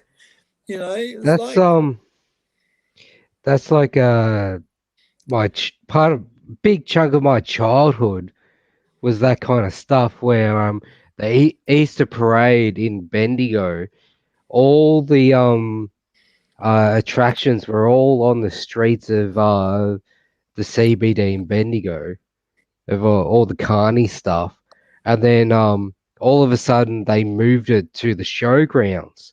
It didn't have the same kind of feel. Like, all of a sudden it's gone from where it was. Like, you actually had to go and you had to actually go somewhere to get all that stuff, and get a ticket and go in and all that bull crap. And apart from just going on the streets of Bendigo and get ripped off. Speaking of rip-off, Kirsten has a relevant comment. Kirsten, well, AG, you can't see them. I'll read it out for you. Kirsten says, I worked the clowns. The pipe runs at a different pace to the mouth. Yes. Oh, I really? have no idea what Of any course. Yeah. like that's the all English words, but I have no idea what they mean in a The sentence. clowns. You I'm might- pretty have sure you- it's the one where you've got a clown's clown's face. You know, going- the clown's Clown got a big wide open mouth. You've Oh got the yeah. ball Yep. in there, and you got to try and And you're trying to those. get into a I'm number, guessing. and the Yeah. number Yeah. gives you the big teddy bear. And the but card Yeah. can pipe change the actually speed doesn't that go things at the move same at. Yeah. pace as the mouth. Yeah. You can see Yeah. it if you look Who'd have for thought they'd rig it so that you don't get anything for your money? Yeah. it. Fucking. And yeah, what I mean, blown. I've always known that the carnies were dodgy, and I had some mates and back in the day years ago, and when the attractions were still in the CBD of Bendigo, they went out and uh when everything was shut down, they went and just stole a whole heap of teddy bears and stuff underneath the tents. Yeah. And some of the carnies saw him and just chased him down the road, all this stuff. And I kind of felt a bit bad about that for years that they did that. But now, I've always known they're kind of dodgy. And now that I'm knowing how dodgy it kind of is, especially about how I was sure that I was really good at the shooting. That duck is going to haunt you forever. Yeah. I was like, yeah, nah, screw 'em. It's like, good on you, boys. Good on you for stealing some teddy bears. I wouldn't Yeah. want to get caught by a carny stealing their shit. No, I I wouldn't want to think get. they I would would kick the not want fuck to get out caught of by a car. Yeah, well, Yeah, they let's come just after say you they're a before you lot ask. better at running than me. Yeah. Yeah, There you they'd have go. to be. There you go. There you go. I was once on the it wasn't the hurricane, it was the cyclone. It was the cha-cha, the one One where of you get the three rides. seats. Yeah. One of the yeah. rides. So you get the 3 seats. It goes round and round Yeah. and round, up and Around, down. around. Yeah. And so I was on there with me two bros actually. We had the little fella there, and we stuck him in the least dangerous part where he would crush against us. The least Anyway. dangerous part. So we're going around and around, and he's having a fucking wild time. My middle brother's going, oh shit. And I've gone, what? He's gone and looks down, and he didn't want to point because he didn't want to bother the little fella. But he's looked down, and one of the hydraulic lines has come out of the mechanism. It's just No. hydraulic fluid everywhere, and two of the arms have just crushed, bang down on the ground, and they're flying around. We're going up and down, and these are just going round, and they've stopped spinning, but they're just going around and around and around. And this guy with a fucking cigarette just wanders casually into the middle of this fucking maelstrom, grabs it, jams it back onto the nipple, and the whole ride starts to fucking behave itself again. And my brother looks at me, and he's just going no. And sure enough, the ride stopped early, and we got off, and the little fella said, oh, that was a bit quick. Do you want to go again? We said, we'll go on another one, mate. And we did, but we just went, we're fucking out of here. And just thought, fuck, no. And seriously, hydraulic fluid just piercing out of this pipe. And we were both going, we're going at a considerable speed here. And if all the mechanicals fail, because the way they transport these things is they take them apart, and they pack into trucks, and part of the way that they move mechanically is their hydraulics basically pin them into where they're supposed to go. Their hydraulics is very, very important. They move the thing, and they also lock the thing in place. And if you lose hydraulic fluid, the thing starts to run it. And that's basically how they take them apart, is that they drain the hydraulic fluid into big drums, stick that on the truck, and then everything gently comes apart like a flower. But, you know, we were just going, fuck, we're about to get spun out into space here. And, yeah, we were just very lucky, pissed off out of it. Fucking hell. You get that. When you think about the fact that those things, like you say, they're mobile, they bring them in on a truck and they assemble it on site, and usually with something of a tight time frame. Yes. You got to think, fuck, it's lucky there's not more accidents. Well, yeah. they're surprisingly designed really well. I think they'd have to be. And it's exactly what you say. They're brought in on trucks. They're supposed to pack, right? They've got to pack into a semi-trailer. They've got to then come live on the back of that semi-trailer as their platform, and they've got to. And the carnies may also have to live in that semi-trailer as well. Yeah. Absolutely, and basically, they've got very little time to put them together, and they've got to work pretty much 16 hours a day for 3 days until they go off into the next next show, fair, carnival, whatever. And you can't have any wastage. You can't put new hydraulic fluid in every time. You can't put you've got to put the same diesel. You've got to, put fresh diesel in, but you can't service the diesel engine every time you stop.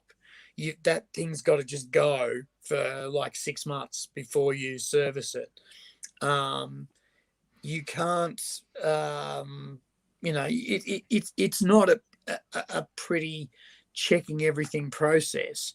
I mean, there must be simple checks that you must do to make sure the thing runs, and you'd run it a couple times to see, that carriages don't fall off.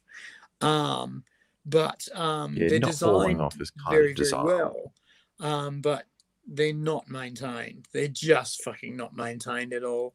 I remember once seeing one girl freak out because she was on one of these rides that, went up and around and about, and a light bulb literally popped out of one of the big gantries and fell on her, and it was hot and it smashed. And it was just going, oh shit! Fucking ouch!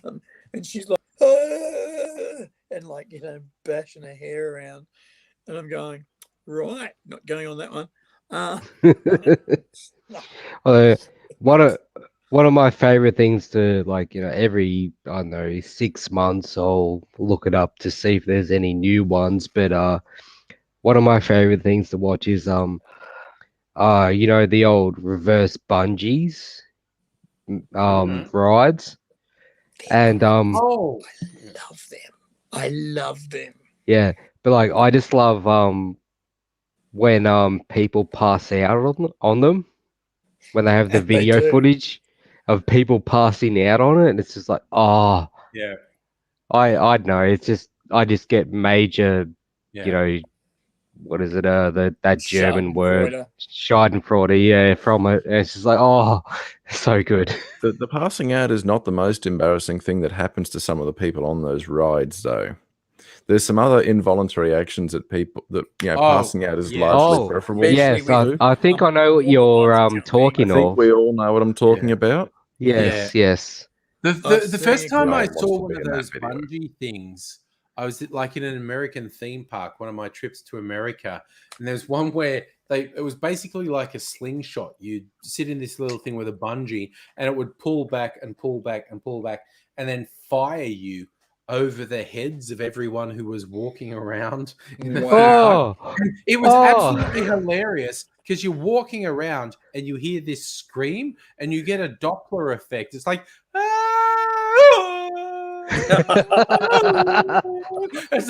they're screaming as they bounce back and forth, and you're just like, okay, that's weird. That is really weird. That's fucking cool.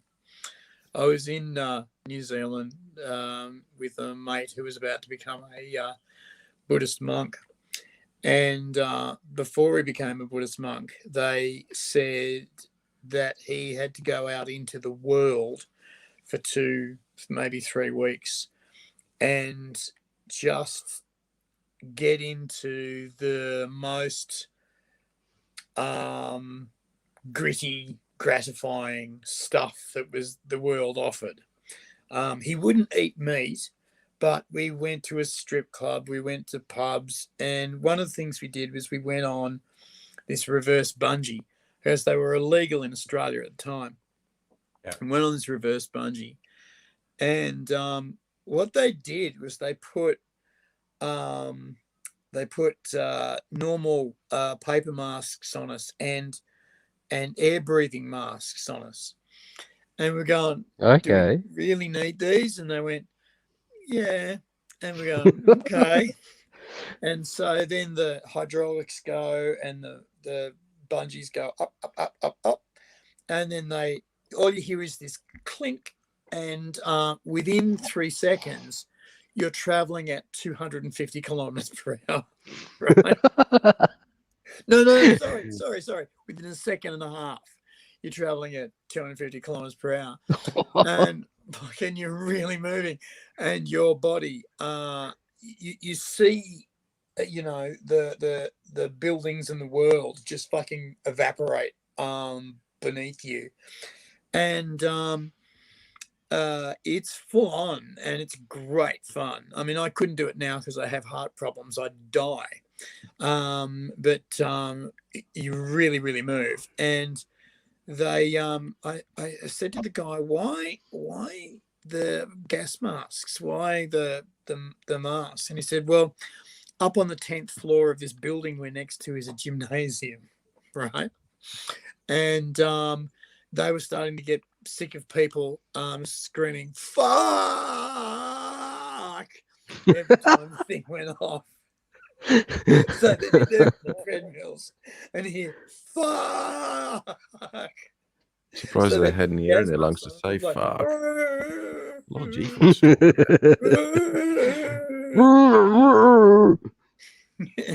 And I know I said fuck every time I went on. I went on it 3 times.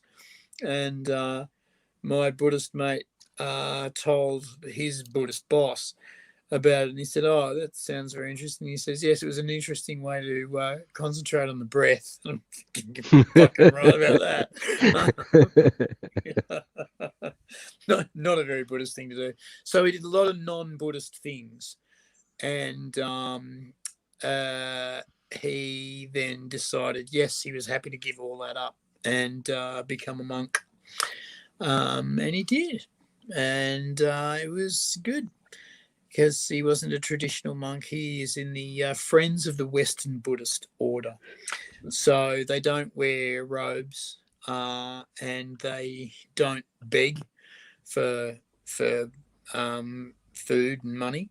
They have companies that the order has set up that they work at, and that's how they feed themselves. But when they're in monastery, and they're only in monastery once every 3 years for 3 months. When they're in monastery, they don't talk during meals, and they share all duties, and there's no sex, and there's no TV. They can listen to the news on the radio, and they help each other to become fully aware of their meditative practice. And so I was living in the monastery with these guys during this, guys. It's virtually Rumspringa before you become a monk. And I was there, eating and with these guys once a week. Though I had to go and go to a restaurant and eat meat, because if I don't eat meat, I have pernicious anemia, and Oh. my iron levels get so low that I get very, very sick. Fuck me. It's just occurred to me something. That'll be what it is. Damn. Why didn't I think of that? Anyway, back to the story. So that was a Are you- real are weird you- sidetrack. That was a self-sidetrack you had then. Normally yeah, it's I me haven't eaten meat sidetracking you. in about a month. Are you and a saying what I half. think you were saying, AZ? Yeah. Oh, Haven't okay. eaten meat in a month and a half, and I get really, really sick. And And I've you haven't been eating meat, becoming have you, really, mate? really sick. I And I'm was, just I going, was actually thinking something else. oh, right, eating meat. Yeah. No, I managed to. I just opened Facebook and said, anniversary. Happy friendversary. Nice. Yes. Happy for I saw that, anniversary. but again, we've known each other for longer, but I only started using, I saw that today. I only started using Facebook 11 years ago.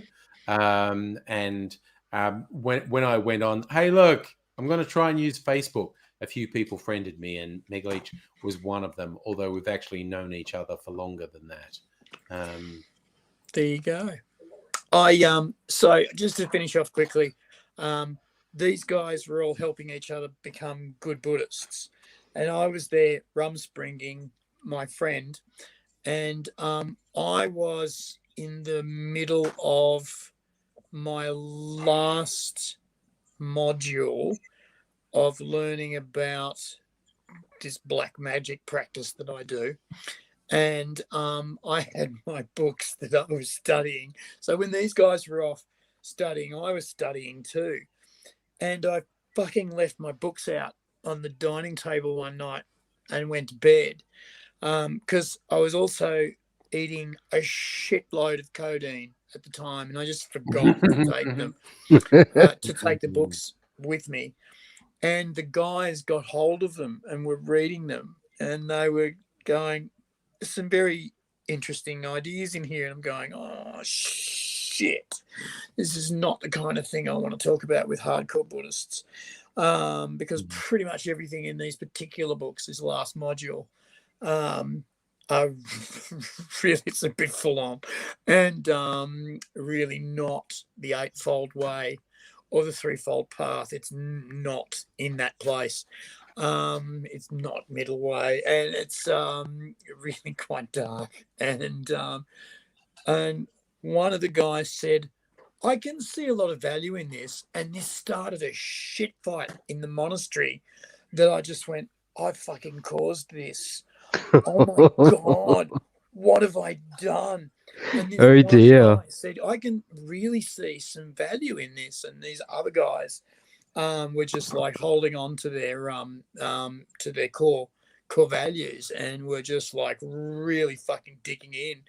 And my friend said, oh, as Buddhists, we're not supposed to dig into anything. We're not supposed to have attachment.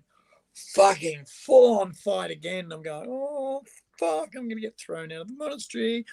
And after this fight, which lasted 3 days, when a fight lasts 3 days, it's, fucking friendships are over.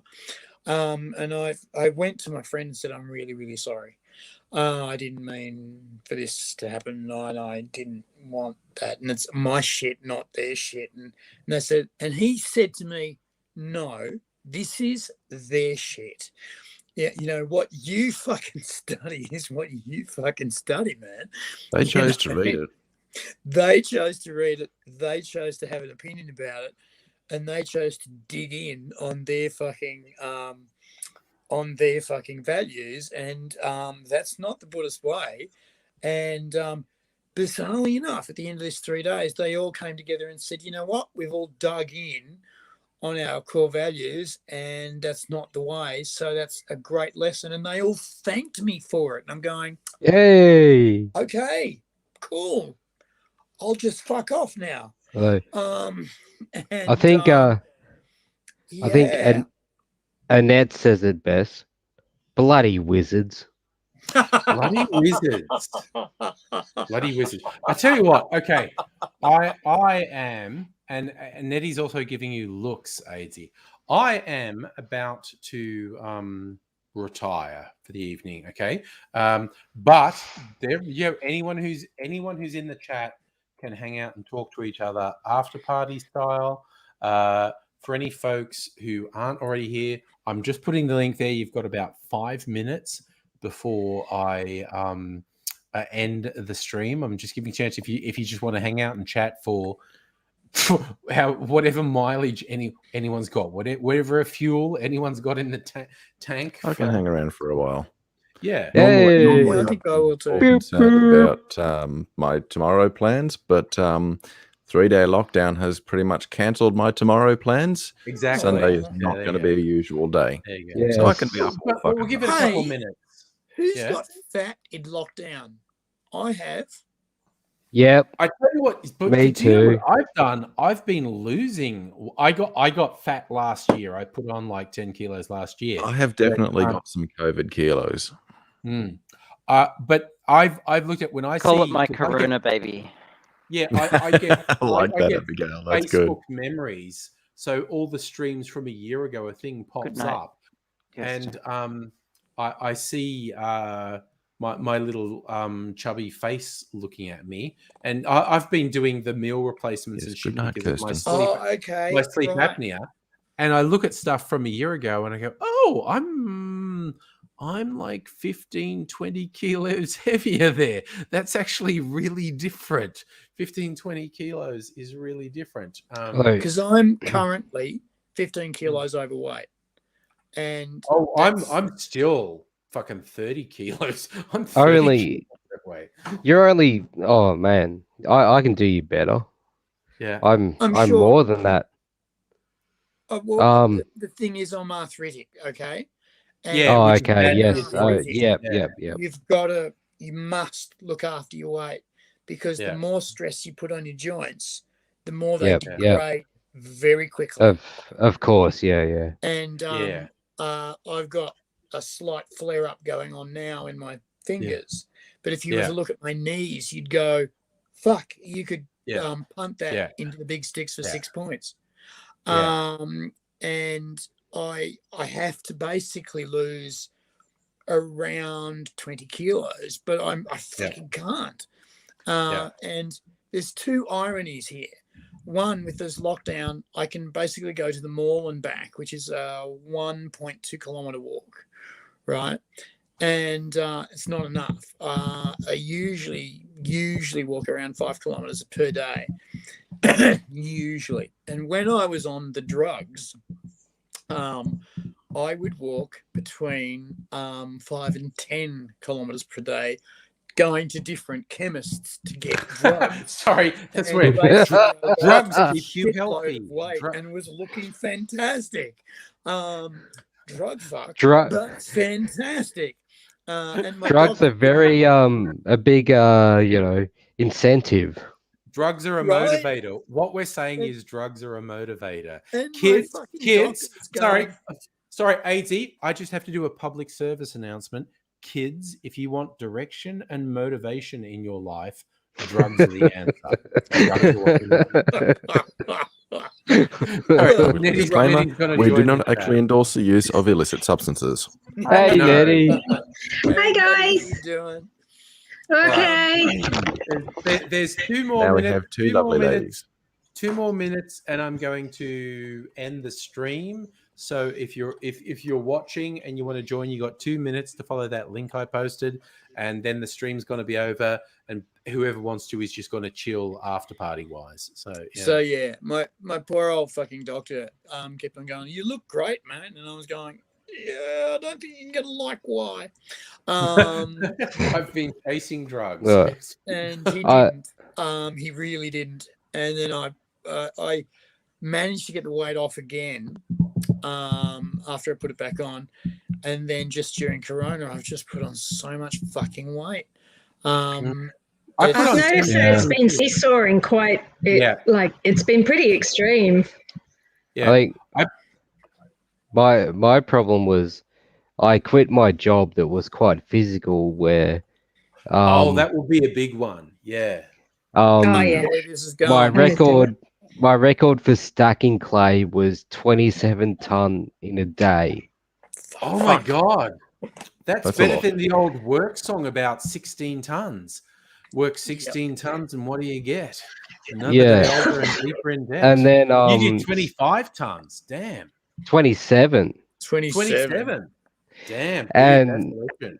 you know, the average was about 10 to 12. And I Yeah. quit that job because one, they could never tell me when they were actually going to give me work.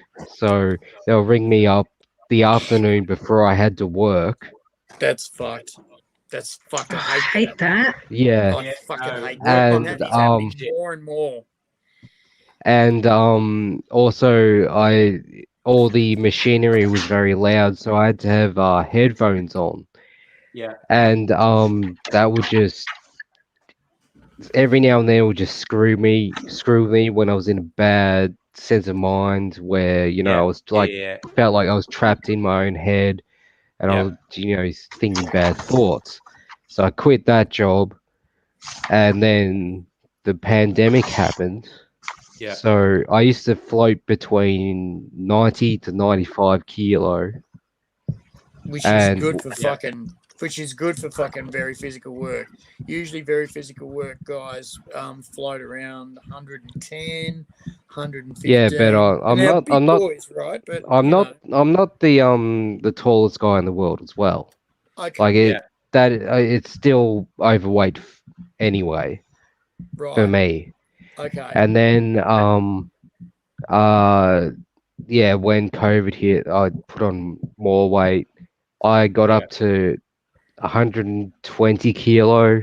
Yeah, you and me both, man. You and me both. Because what happens, and I've seen this with so many people. I've seen it with swimmers when I was a swimmer, and I've seen it with tradies. Right? What happens is you'd stop the work, but you keep the diet that you were on when you were burning a million calories a second. And then also you keep eating, and then you're not. Happens to uni students too. Yeah. As soon as they get their the office job, they're not wandering around campus and wandering around Carlton or wherever. And being groovy. The other thing still eating crap. The other thing I have as well is I still live I was living out of home, and then various things happened, and I moved back in with my mum, and she has a lap band. She has this thing through her head that she can't get various things down because of her lap band, which she can't, but she doesn't realize, she doesn't get it that, you shouldn't be eating those things or eating other things that basically she eats a whole lot of crap because she can get it down that is bad for you. Yeah, and it's liquid. And I have to eat it as well because it's, she does the shopping. It's what's there. Yeah. All right. I tell you what, jumping in, the stream is ending. So thank you, anyone who's just watching on the stream. We're going bye-bye. Goodbye, everyone. Thanks for letting me on your device.